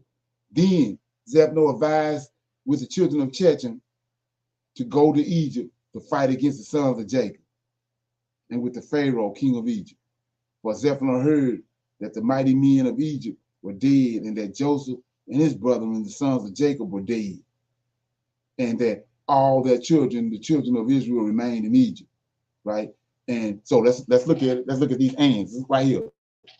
This turning point right here. So let's go to Genesis 15 to the prophecy. Look at it. It says, Genesis 15 says, starting at verse 12. And when the sun was going down, a deep sleep fell upon Abraham, and lo, a horror of great darkness fell upon him. Verse 13. And this the first and he said unto Abraham, know of a surety that thy seed shall be a stranger, and the land is not theirs. Right? So here we go, right here. Let's look at it. So he says, in verse 7. At that time, when Zephaniah had returned from war, and when Zephaniah had seen how he had prevailed over the people of Africa and had smitten them in battle at the edge of a sword, then Zephaniah advised with the children of Chechem to go to Egypt to fight against the sons of Jacob and with Pharaoh, king of Egypt. And Zephaniah heard, look at this, Zephaniah heard that the mighty men of Egypt were dead. Joseph and his brethren and the sons of Jacob were dead. So they in a strange land. That's not there. That's what they're there. This part of the prophecy. They're in a strange land that's not there. And that all their children, all the children of Israel remain in Egypt. They're in a strange land right there. And Zephaniah considered to go and fight against them and all of Egypt to avenge the cause of his brethren, the children of Esau, who Joseph with his brethren and all of Egypt had smitten in the land of Canaan when they went up to bury Jacob. So he's still mad about when Esau was killed at the time when they went to bury Jacob. All this is from the Lord of hosts that's fulfilling his prophecy that he told Abraham. He's concocting all this, just like he's doing right now. So 11, did you not say that you would not fight against the king of Africa, for he is a member of your covenant, of your covenant? Behold, I fought with him and smote him. See, he ain't giving the Most High no credit, or the Lord of hosts. He says, you said you had a covenant with him, but now I have fought against him and smote him and all his people. Now, therefore, I have resolved to fight against Egypt and the children of Jacob who are there, and I will revenge of them for what Joseph and his brothers and his ancestors did to us in the land of Canaan when they went up to bury their fathers in Hebron. Now then, if you are willing to come to me to assist me in fighting against them and Egypt, then shall we avenge the cause of our brethren. And the children of Esau hearkened to the words of Zephaniah, and the children of Esau gathered themselves together, a very great people, and they went to assist Zephaniah and the children of Chechem in battle. And Zephaniah sent to all the children of the east and to all the children of Ishmael with swords likened unto these, and they gathered themselves and came to the assistance of Zephaniah and the children of Chechem in the war upon Egypt. And all these kings, these giants, and the kings of Edom, and the children of the east, and all the children of Ishmael, Zephaniah, and the kings of Chechem went forth and arrayed their host in Hebron. And they camped there, and the camp was very heavy, extending in length a distance of 3 days' journey. A people numerous as the sands upon the seashore, which cannot be counted. And all the kings, these kings and their hosts went down and camped against all Egypt in battle, and encamped together in the valley of Petros. And says, and Egypt heard these report, and they also gathered themselves together, all the people of the land of Egypt, and all the cities, okay, give me a minute. Says, and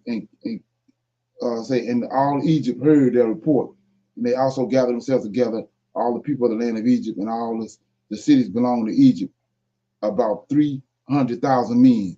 And the men of Egypt sent also to the children of Israel, who were in those days in the land of Goshen, to come to them in order to go and fight with these kings. And the men of Israel assembled and were about 150 men, and they went into battle against the Egyptians.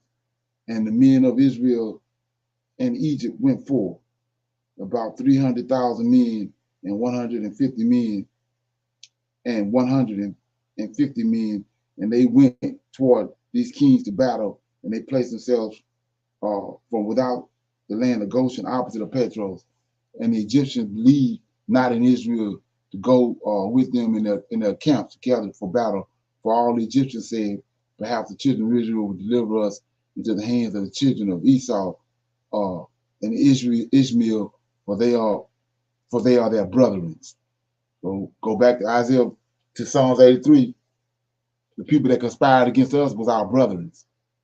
So right here, Egypt thinks that if Israel go to battle with them, they're gonna end up siding with Zephaniah and all them because they kinfolks. So 24, and all the Egyptians said unto the children of Israel, remain ye here together. So they don't want them to go. Remain ye here together in your stand, and we will go and fight against the children of Esau and Ishmael. And if these kings should prevail over us, then come you all together upon them and assist us. And the children of Israel did so. And Zephno, the son of Eliphaz, the son of Esau, king of Chechem, and Hadad, the son of Bedad, king of Edom, and all their camps, and all the children of the east, and all the children of Ishmael, a people numerous as the sands, encamped together in the valley of Petros, opposite of Tankush, whatever that word is. And Balaam, the son of Peor, the Syrian, was in their camp of Zephno, for he came with the children of Chechem to the battle. And Balaam was a man highly honored in the eyes of Zephno and his men. And Zephno said to Balaam, try by divination for us that we may know who will prevail in the battle, we or the Egyptians. And Balaam rose up and tried the art of divination, and he was skillful in the knowledge of it, but he was confused, and the work was destroyed in his hands. So we see same thing happen with him in Balak when he was asked to use divination on Israel. It says, and he tried it again, but it did not succeed. And Balaam despaired of it and left it and did not complete it, for this was from the Lord. See that? Here goes, this is the Lord. Remember, he's fulfilling Genesis chapter 15. This is objective. In order to cause Zephno and his people to fall into the hands of the children of Israel who had trusted in the Lord, the God of their ancestors, in their war. And Zephno and Hadad put their forces in battle array, and all the Egyptians went along with them, about 300,000 men, and not one of Israel was with them. And all the Egyptians fought with these kings after the Petros and Tankush, and the battle was severe against the Egyptians. And the kings were stronger than the Egyptians in that battle, and about 180 men of Egypt fell on that day, and about 30 men from the forces of the kings. And all the men of Egypt fled from before the kings, so that the children of Esau and Ishmael pursued the Egyptians, continuing to smite them until the place where the camp of Israel, where the camp of children of Israel. And all the Egyptians cried unto the children of Israel. See that? So they not in captivity now, right now. They in a strange land. This is the first part of the prophecy. They're in a strange land, but they're not afflicted yet. So it says, and all the Egyptians cried unto the children of Israel, saying, hasten to us and assist us and save us from the hands of Esau, Ishmael, and the children of Chechem. And 150 men, that's all they had.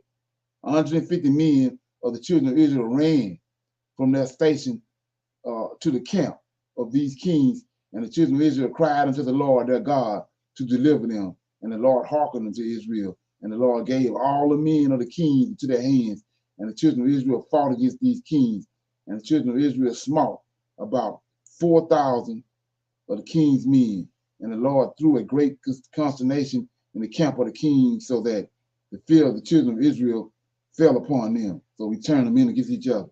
Then he put an overwhelming fear over them. It says, and all the hosts of the kings fled from before the children of Israel, and the children of Israel pursued them, continuing to smite them unto the borders of the land of Cush. And the children of Israel slew of them in the road yet 2,000 men, and of the children of Israel not one fell, right? So then 39 or 64. And when the Egyptians saw that the children of Israel fought with such few men with the kings, and that the battle was very severe against them, all the Egyptians were greatly afraid for their lives on account of the strong battle, and all the Egypt fled, every man hiding himself from the arrayed forces, and they hid themselves in the road, and they left the Israelites to fight. And the children of Israel inflicted a terrible blow upon the king's men, and they returned from them after they had driven them to the borders of the land of Cush. And all Israel knew the thing which the men of Egypt had done to them, and they had fled from them in battle and had left them to fight alone. So the children of Israel also acted with cunning. And as the children of Israel returned from battle, they found some of the Egyptians in the road and smote them there. And while they slew them, they said unto them these words, wherefore did you go from us and leave us, being a few people, to fight against these kings who had a great people to smite us, that ye might thereby deliver our own souls. And some which the Israelites met on the road, they, the children of Israel, spoke to each other, saying, smite, smite, for he is an Ishmaelite, or an Edomite, or from the children of Chechem. And they stood over him and slew him, and they knew that he was an Egyptian. And when the children of Israel did these things cunningly against the Egyptians, because they had deserted them in battle and had fled from them. And the children of Israel slew the men of Egypt in a row in this manner, about 200 men. And all the men of Egypt saw the evil which the children of Israel had done to them. So all the Egyptians feared greatly the children of Israel, for they had seen their great power, and that not one man of them had fallen. So all the children of Israel returned with joy on the road to Goshen, and the rest of Egypt returned, each man to his place. So, like I was saying before, pertaining to the prophecy, they're not in captivity right now. They in a land that's not theirs, and they in Goshen. They in Egypt, but they in the land not theirs. They not under no subjection or nothing right now. But because of this battle right here, they saw the power that Israel had with their God. They saw that power right there. Now, let's look at it. It says, I'm in chapter 65, and it came to pass. See that? It came to pass after these things that all the counselors of Pharaoh, king of Egypt, and all the Egyptians, all the elders of Egypt assembled, came before the king and bowed down to the ground. And the counselors and the elders of Egypt spoke unto the king, saying, behold, the people of the children of Israel is greater and mightier than we. And thou knowest all the evil which they did to us in the road when they returned from battle.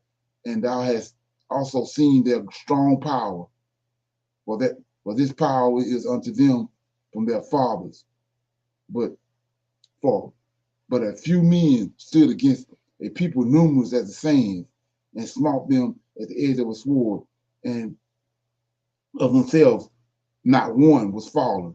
So that if they had been numerous, they would then have utterly destroyed them. Now therefore give us counsel what to do with them, until we gradually destroy them from among us, lest they become too numerous for us in the land. For if the children of Israel should increase in the land, they will become an obstacle to us. And if any war should happen to take place,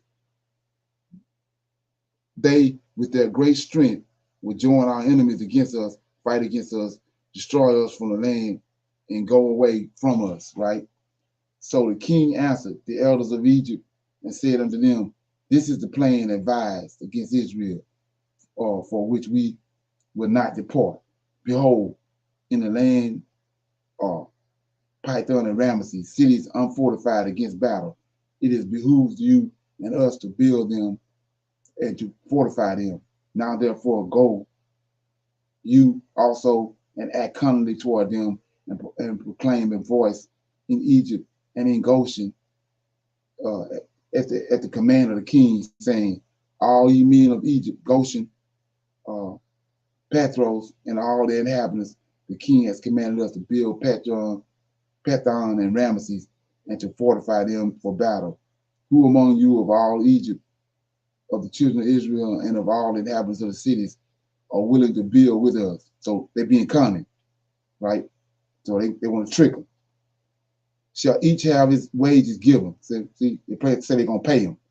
So each have his wages given to him daily at the king's order. So go ye first and do cunningly, and gather yourselves and come to Python and Ramesses to build. And while you are building, cause a proclamation of this kind to be made throughout Egypt every day at the command of the king. And when some of the children of Israel shall come to build with you, ye shall give them their wages daily for a few days. So see, they're going to pay them at first. They're paying them at first. See that? 13. And after they shall have built with you for their daily hire, drag yourselves away from them daily, one by one in secret. And then you shall rise up and become their taskmasters and officers, and you shall leave them afterwards to build without wages. And should they refuse, then force them with all your might to build. And if you do this, it will be well with us to strengthen our land against the children of Israel for account of the fatigue of the building and the work. And the children of Israel will decrease because you will not deprive them from their wives day by day. So here go the affliction. So let's look at it. Let's look at their prophecy. We saw where they was in a land that wasn't theirs, right? 13. So he says in verse 13, Genesis 15:13, and he said unto Abraham, know of a surety thy seed shall be a stranger in a land that's not theirs. That's one. We just broke that down. Now, and shall serve them. We see that right here. We just read it. And they shall afflict them. Right? So we see that. They brought about the affliction because they saw what they was capable of doing when they fought against the kings of Africa and against the Ishmaelites. Right? So let's keep going. 13. And after they shall have built that they have built with you for their daily hire, drag yourselves away from them daily, one by one in secret. And then you shall rise up and become taskmasters and officers, and you shall leave them afterward to build without wages. And should they refuse, then force them with all your might. So they afflicted them, made them out of slaves, but they tricked them into being slaves, right? Like he said, and afflict them.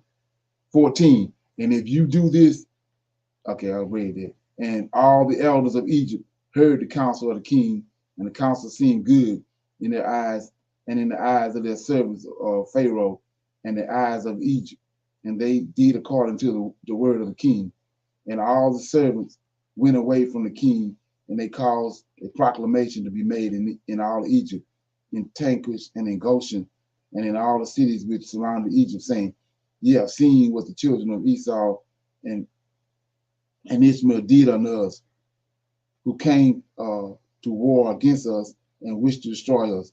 Now therefore the king commanded us to fortify the land and build the cities of Pathros and Ramesses, and to fortify them for battle, if they should again come against us.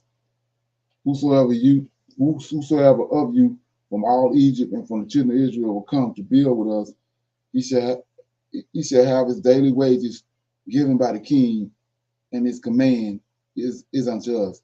And when Egypt and all the children of Israel heard all that the servants of the Pharaoh had spoken, there came from the Egyptians and from the children of Israel to build with the servants of Pharaoh in Pethon and Ramesses, but none of the children of Levi came with their brethren to build.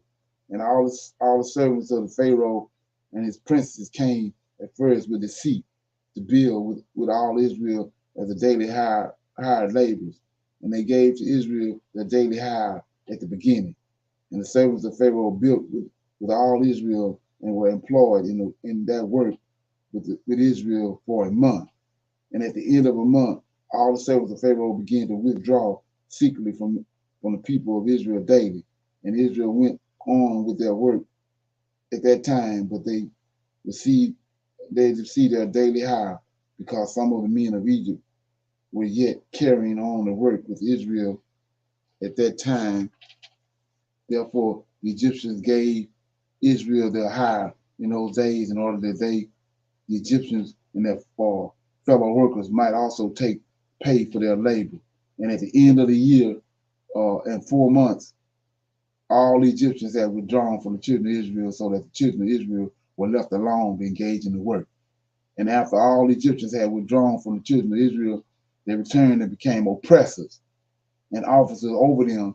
And some of them stood over the children of Israel as taskmasters to receive from them all they gave them for the pay of their labor. And the Egyptians did in this manner to the children of Israel day by day in order to afflict. There it is. See that? So we read that they're going to live in a land that's not theirs, then they was going to afflict them. We see it unfolding, right? Just like the scriptures say, to afflict them in their work. And all the children of Israel were alone, engaged in labor, and the Egyptians refrained from giving any pay to the children of Israel from that time forward. And when some of the men of Israel refused to work on account of the wages not given to them, then the exactors and the servants of Pharaoh oppressed them and smote them with the heavy blows and made them return by force to labor with their brethren. This did all the Egyptians until the children of Israel all the days. And all the children of Israel were greatly afraid of the Egyptians in this manner, and all the children of Israel returned and worked along without pay. And the children of Israel built Pithom and Ramesses, and all the children of Israel did the work, some making bricks, some building, and the children of Israel built and fortified all the land of Egypt and its walls. And the children of Israel were engaged in work for many years until the time came when the Lord remembered them and brought them up out of Egypt. So here we go, right here. This is alluding to the prophecy right here. Just until the time. See that? The time. What's the time? We're going to see that at the end. Until the time came. This is what he told Abraham. Until the time came when the Lord remembered them and brought them up out of Egypt. But the children of Levi were not employed in the work with their brethren of Israel from the beginning until the day that they're going forth from Egypt. For all the children of Levi knew that the Egyptians had spoken all these words with deceit to the Israelites. Therefore the children of Levi refrained from approaching to the work with their brethren. And the Egyptians, and the Egyptians did not direct their attention to make the children of Levi work afterward, since they had not been with their brethren at the beginning. Therefore the Egyptians left them alone. And the hands of the men of Egypt were directed with continual severity against the children of Israel in that work. And the Egyptians made the children of Israel work with rigor. And the Egyptians embittered the lives of the children of Israel with hard work in mortar and brick, and also in all manner of work on the field. And the children of Israel called Melo the king of Egypt, Myra king of Egypt, because in his days the Egyptians had embittered their lives with all manner of work. And all the work when the Egyptians made the children of Israel labor, they exacted with rigor in order to afflict the children of Israel. But the more they afflicted them, the more they increased and grew. And the Egyptians were grieved because of children of Israel. So chapter 66. At that time died Hadad, the son of Bedad, king of Edom, and Samlah from Mersarak, from the country of the children of the east, reigned in his place. In the 30th year of the reign of Pharaoh, king of Egypt, which was 100. Here you go. So here we go. Same thing I just did with the 70 years. We see it right here. Verse 2. Jasher 66, verse 2. In the 13th year of the reign of Pharaoh, king of Egypt, which was the 25th year of the Israelites going down in Egypt. So we had 125 years right here, going down into Egypt. Samlah had reigned over Edom 18 years. And when he reigned, he drew forth his host to go and fight against Zephno, son of Eliphaz, and the children of Chetam, because they had made war against Angus, king of Africa, and they destroyed his whole army. But he did not engage with him, for the children of Esau prevented him, saying he was his brethren. So Salma listened to the voice of the children of Esau and turned back with all his forces to the land of Edom, and did not proceed to fight against Zephno, son of Eliphaz. And Pharaoh, king of Egypt, heard this thing, saying, Salma, king of Edom, has resolved to fight with touching, and afterwards he will come to fight against Egypt.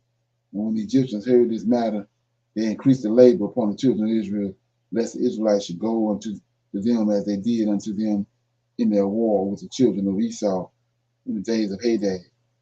So the Egyptians said unto the children of Israel, hasten and do your work and finish your task and strengthen the land, lest the children of Esau, your brethren, should come and fight against us, for on your account will they come against us. And the children of Israel did the work of the men of Egypt day by day, and the Egyptians afflicted the children of Israel in order to lessen them in the land. But the Egyptians increased the labor upon the children of Israel. So did the children of Israel increase and multiply, and all Egypt was filled with the children of Israel. And in 125th year of Israel going down into Egypt, all Egyptians saw that their counsel did not succeed against Israel, but they increased and grew, and the land of Egypt and the land of Goshen were filled with the children of Israel. So all the elders of Egypt and his wise men came before the king and bowed down to him and sat before him. And all the elders of Egypt and the wise men therefore said unto the king, may the king live forever. Thou didst counsel us the counsel against the children of Israel, and we did unto them according to the word of the king. But in proportion to the increase of labor, so did they increase and grow in the land. Behold, the whole country is filled with them. Now therefore, our Lord and King, the eyes of all Egypt are upon thee to give them advice with thy wisdom, by which they may prevail over Israel to destroy them, or to diminish them from the land. And the king answered them, saying, give ye counsel in this matter, that you may know what to do with them. And an officer, here we go, and an officer, one of the king's counselors, whose name was Job, we already been over this, from Mesopotamia in the land of Uz, answered the king, saying, if it please the king, let him hear the counsel of his servant. And the king said, speak.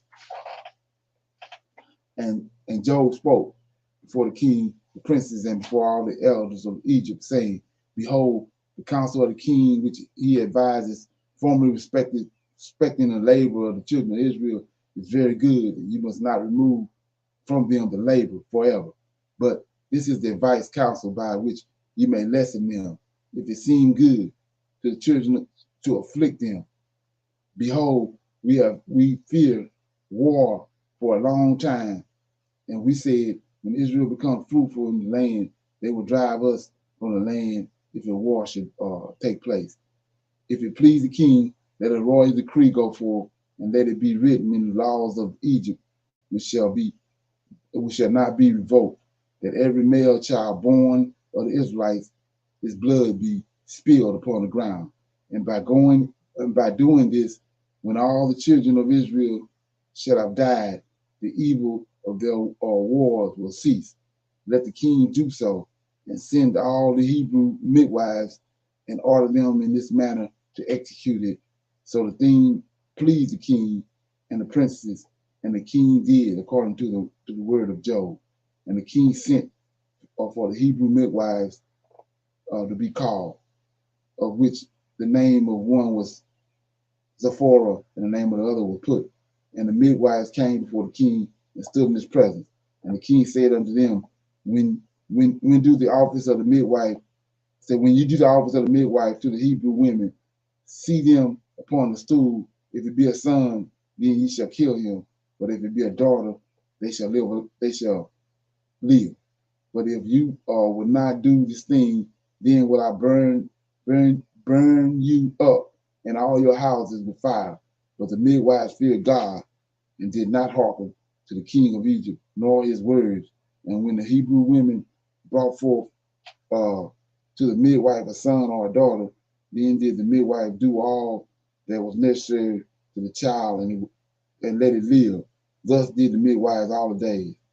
And this thing was told to the king, and he sent and called for the midwives, and he said to them, why have you done this thing and have saved the children alive? And the midwives answered and spoke together before the king, saying, let not the king think that the Hebrew women are as Egyptian women, for all the children of Israel are hale. and before the midwives come to them, they are delivered. And as for us, thy handmaid, for many days no Hebrew women has brought forth upon us. For all the children, all the Hebrew women and their midwives, because they are hale, right? And the Pharaoh heard these words and believed them in this matter. And the midwives went away from the king, and God dealt with them, and the people multiplied and waxed exceedingly. So chapter 67, right? We're going somewhere. Just hold on. There was a man in the land of Egypt, of the seed of Levi, whose name was Abraham, son of Kenan, son of Levi, son of Israel, right? And this man went and took a wife, named Jacobite, the daughter of Levi, his father's sister, and she was 126 years old. And he came unto her, and the woman conceived and bore a daughter, and she called her name Mary, because in those days the Egyptians had embittered the lives of Israel. So this part of prophecy right here, because in those days the Egyptians had embittered the lives of Israel. That's part of the prophecy. They afflicted them, right? Then it says, and she conceived again and bore a son, and called his name Aaron. For in the days of her conception, Pharaoh began to spill the blood of the male children of Israel. In those days did Zephon, the son of Eliphaz, son of Esau, king of Edom, of Chechem, and Janus reigned in his stead. Okay, he died. Zephon died. Okay, and then the thing that Zephon reigned, the time that Zephon reigned over the children of Israel was 50 years, and he died and was buried in the city of Nebna in the land of Chechem. And Janus, one of the mighty men of the children of Chechem, reigned after him and reigned 50 years. And it was after the death of the king, of Chechem that Balaam, the son of Beor, fled from the land of Chechem, and he went and came to Egypt, to the Pharaoh, king of Egypt. And the Pharaoh received him with great honor, for he heard of his wisdom, and he gave him presents and made him for a counselor and aggrandized him. And Balaam dwelt in Egypt in honor and with with all the nobles of the king, and the nobles exalted him because they all coveted to learn his wisdom. And in the 137th year of Israel going down in Egypt, just the count right here. Same in the 70 years.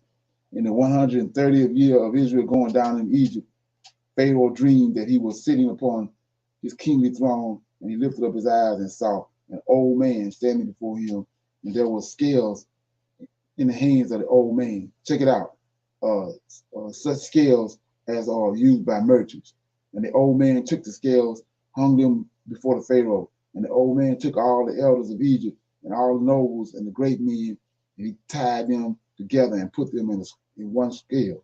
And he took a milk kid, a baby, and put it into the other scale. And the kid preponderated over all. And the Pharaoh was astonished at the dreadful vision, why the kids should preponderate over all. And the Pharaoh awoke, and behold, it was a dream. So what's going on is you took all the wise men and put them on. You got a scale. You got a scale on each side. You put all the wise men on one side, and you put this little baby Israelite on one other side, and the baby outweighed all the wise men. So it says, and the Pharaoh rose up early in the morning and called all his servants and related to them the dream. And the men were greatly afraid. And the king said to all his wise men, interpret, I pray you, the dream which I have dreamed, that I may know. And Balaam, son of Beor, answered the king and said unto him, this means nothing else but a great evil that will spring up against Israel in the latter days. For a son will be born of Israel who will destroy all Egypt and his inhabitants, and bring forth the Israelites from the land of Egypt with a mighty hand. Now therefore, O king, take counsel upon this matter, that ye may destroy the hope of the children of Israel and their expectation, before this evil rises against Egypt. And the king said unto Balaam, And what shall we do unto Israel? Surely after a certain manner did we at first counsel against them and could not prevail over them.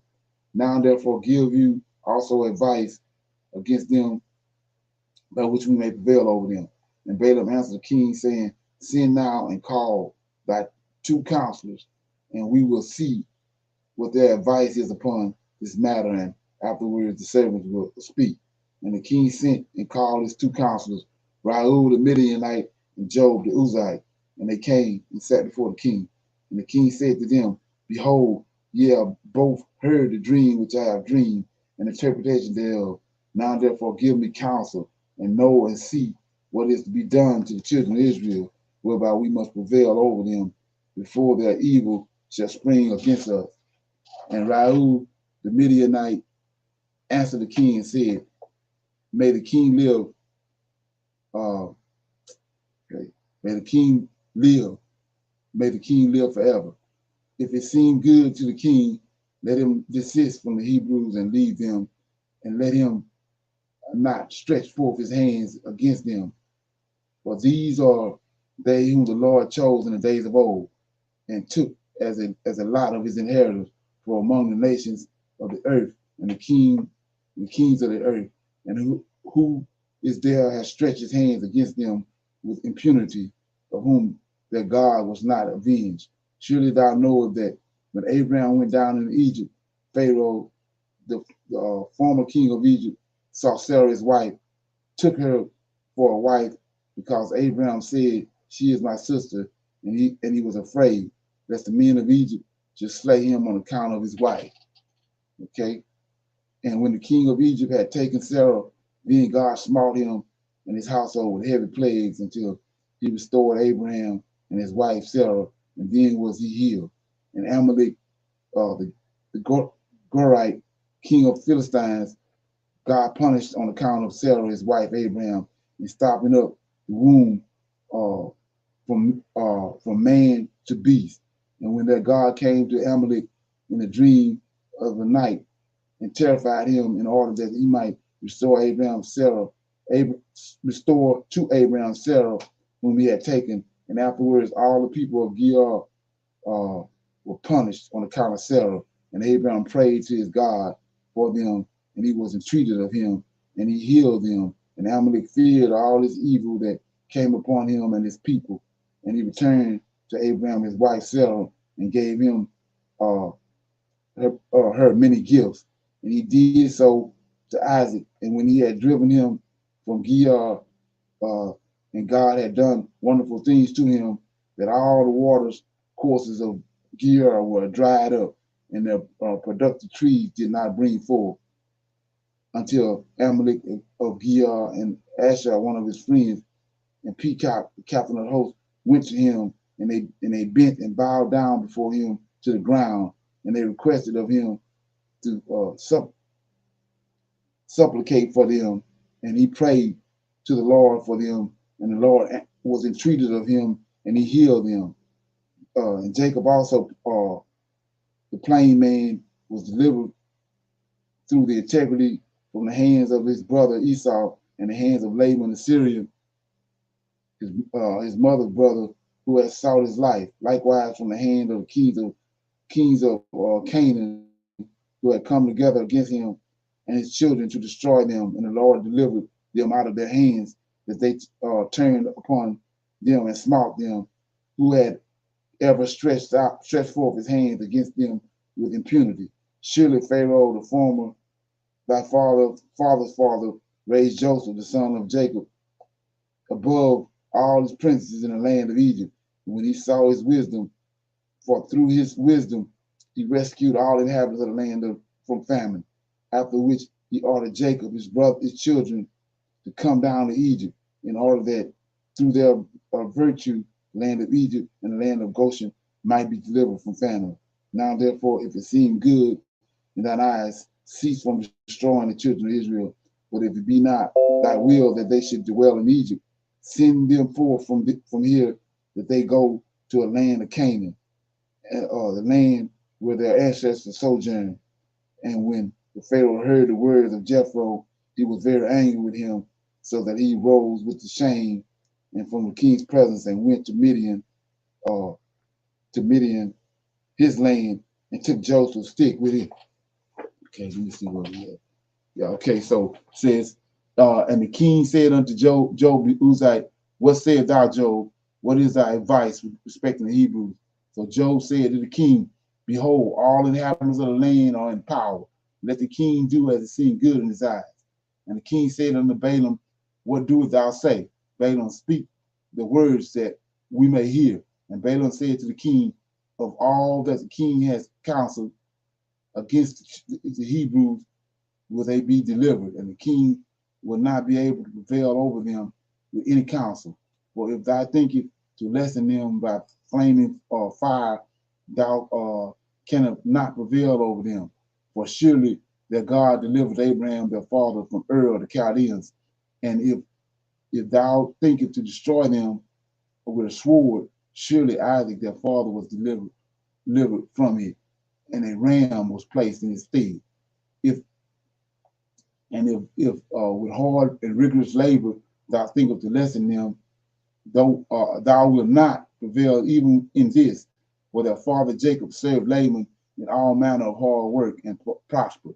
Now therefore, O king, hear my words, for this is the counsel which is counseled against them, by which they have prevailed over them, and from which thou shouldest depart. If it please the king, let him order all the children which shall be born from this day forward be thrown into the water, for by this can thou wipe away their name, for none of them nor their fathers were tried in this manner. And the king heard the words of Balaam, and the thing pleased the king and the princes, and the king did according to the word of Balaam. So this is when Moses was born. And the king ordered a proclamation to be issued to the law to be made throughout all the land of Egypt, said every male child born of a Hebrew from this day forward shall be thrown into the water. And the Pharaoh called unto all the children, unto all the servants, saying, go now, seek throughout all the land of Goshen where the children of Israel are, and see that every son born to the Hebrews shall be cast into the river, but every daughter he shall live. And when the children of Israel heard these things which the Pharaoh had commanded, to cast their males into the river, some of the people separated from their wives and were abhorred of them. And from that day forward, when the time of delivery arrived to those women of Israel who had remained with their husband, they went to the fields to bring forth there. And they brought forth in the field and let their children upon the field and returned home.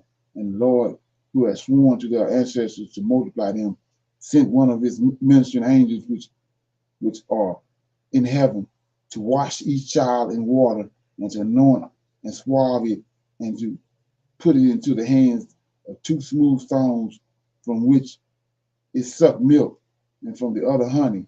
And he caused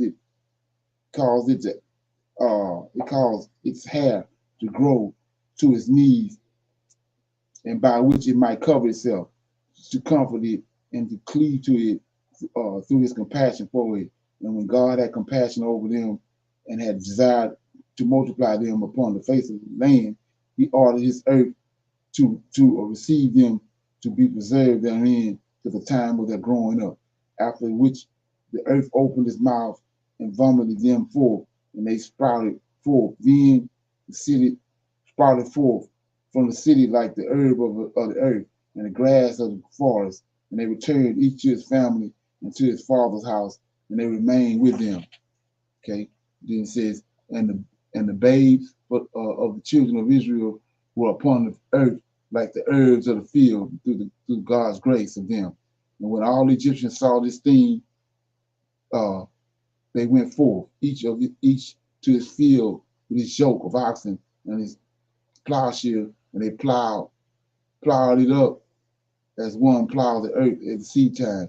And when they plowed, they were unable to hurt the infants of the children of Israel, so the people increased and waxed exceedingly. And the Pharaoh ordered his officers daily to go to Goshen to seek for the babes of the children of Israel. And when they had sought and found one, they took it from his mother's bosom by force, threw it into the river, but the female child and left with his mother. Thus did the Egyptians do to the Israelites all their days. So I'm going to read a little more of this, then I'll get to the point. 68. And it was at that time, the Spirit of God was upon Miriam, the daughter of Abraham, sister of Aaron, and she went forth and prophesied about the house, saying, Behold, a son will be born unto us for my father and my mother this time, and he will save Israel from the hands of Egypt. And when Abraham heard the words of his daughter, he went and took his wife back to the house after he had driven her away at the time when the Pharaoh ordered every male child of the house of Jacob to be thrown into the water.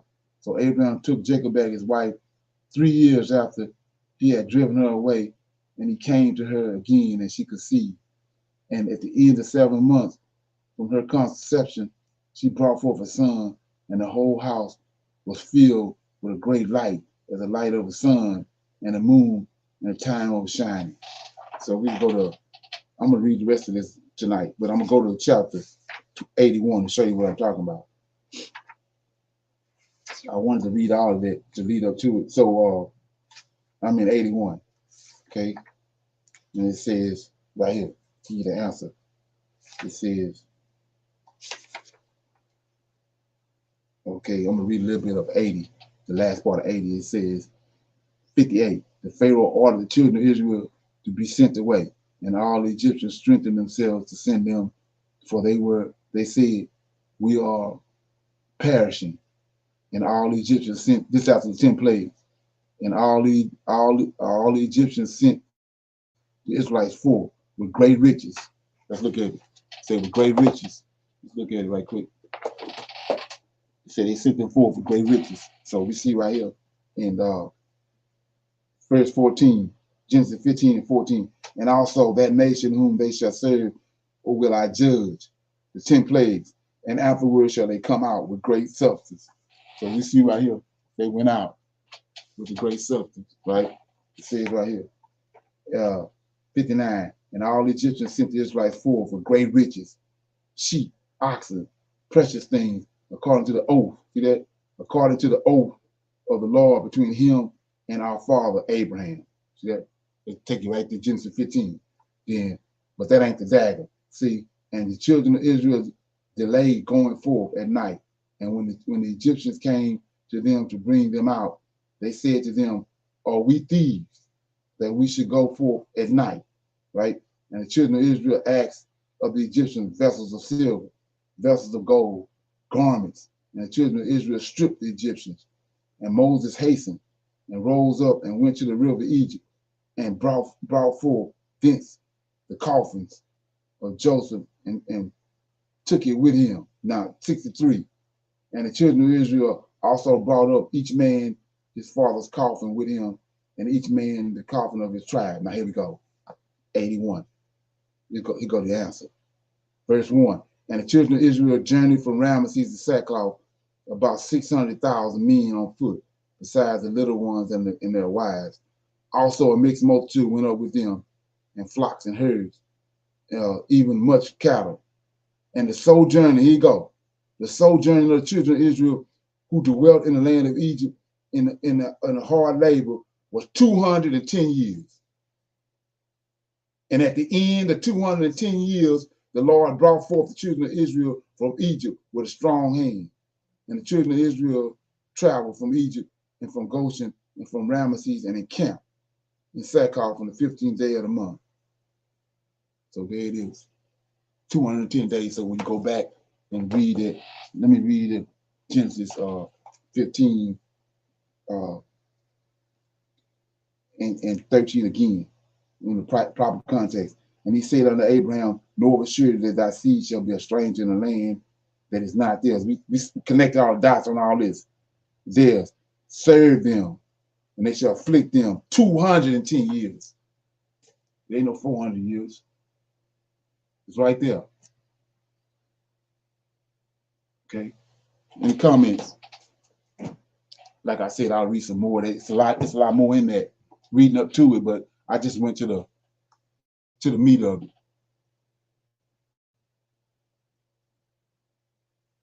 Right. Any comments? Hallelujah. Oh yeah, that's a lot in there. A lot going on in that. And yeah, right, and where you was reading in chapter 64, right?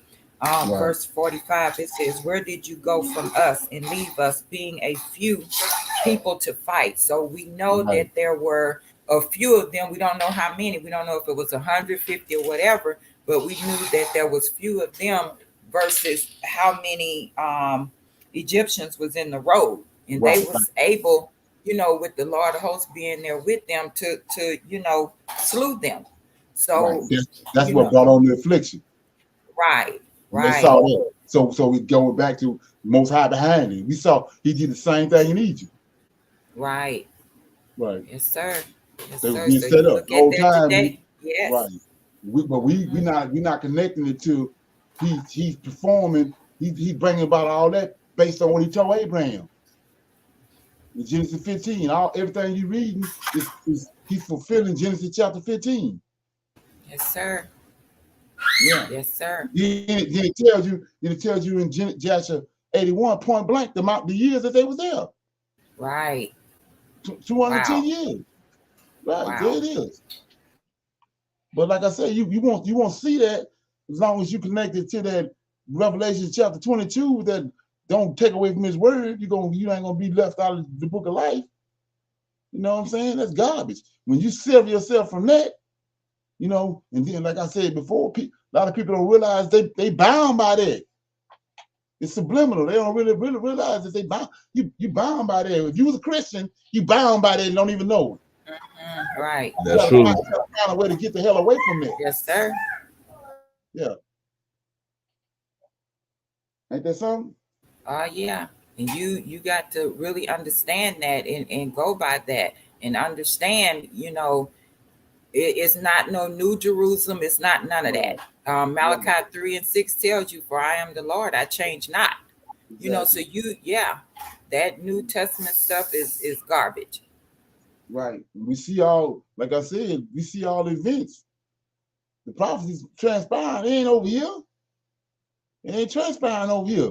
It's transpiring over there where the land at. Where the land of Canaan at. It ain't over here. We see it. That's how you, like I said, it ain't adding up with the way they telling us scenario they gave us in our New Testament. It ain't adding up that way. It's like we see America falling. But supposedly America supposed to be Babylon the Great. The mystery Babylon, but it ain't unfold. America going away. That's true. Shit, they ain't adding up, man. It ain't playing out. And somebody with with lackadaisical knowledge of the scriptures, they arrive with that. But if you dealing with the scriptures where the most I want you to deal with, you can see, like I just did. There ain't no. You said 210 years. Yes, sir. Come on. Yeah. So we're gonna, like I said, I'm gonna come back tonight and read some more of those script. I'm gonna pick up where I left off in 64 because it's so much in there leading up to it. You get to understand what I just did, but there's so much other stuff in there that you need to have and you need to get it in sequence. Okay. So with that being said, nobody else have nothing. Let me get this. Yes. Right. Awesome class. Yeah, it was a good class, man. That was a good one. Right. So, like I said, I see everybody at let me get this right quick. I hate going out like this. Yeah.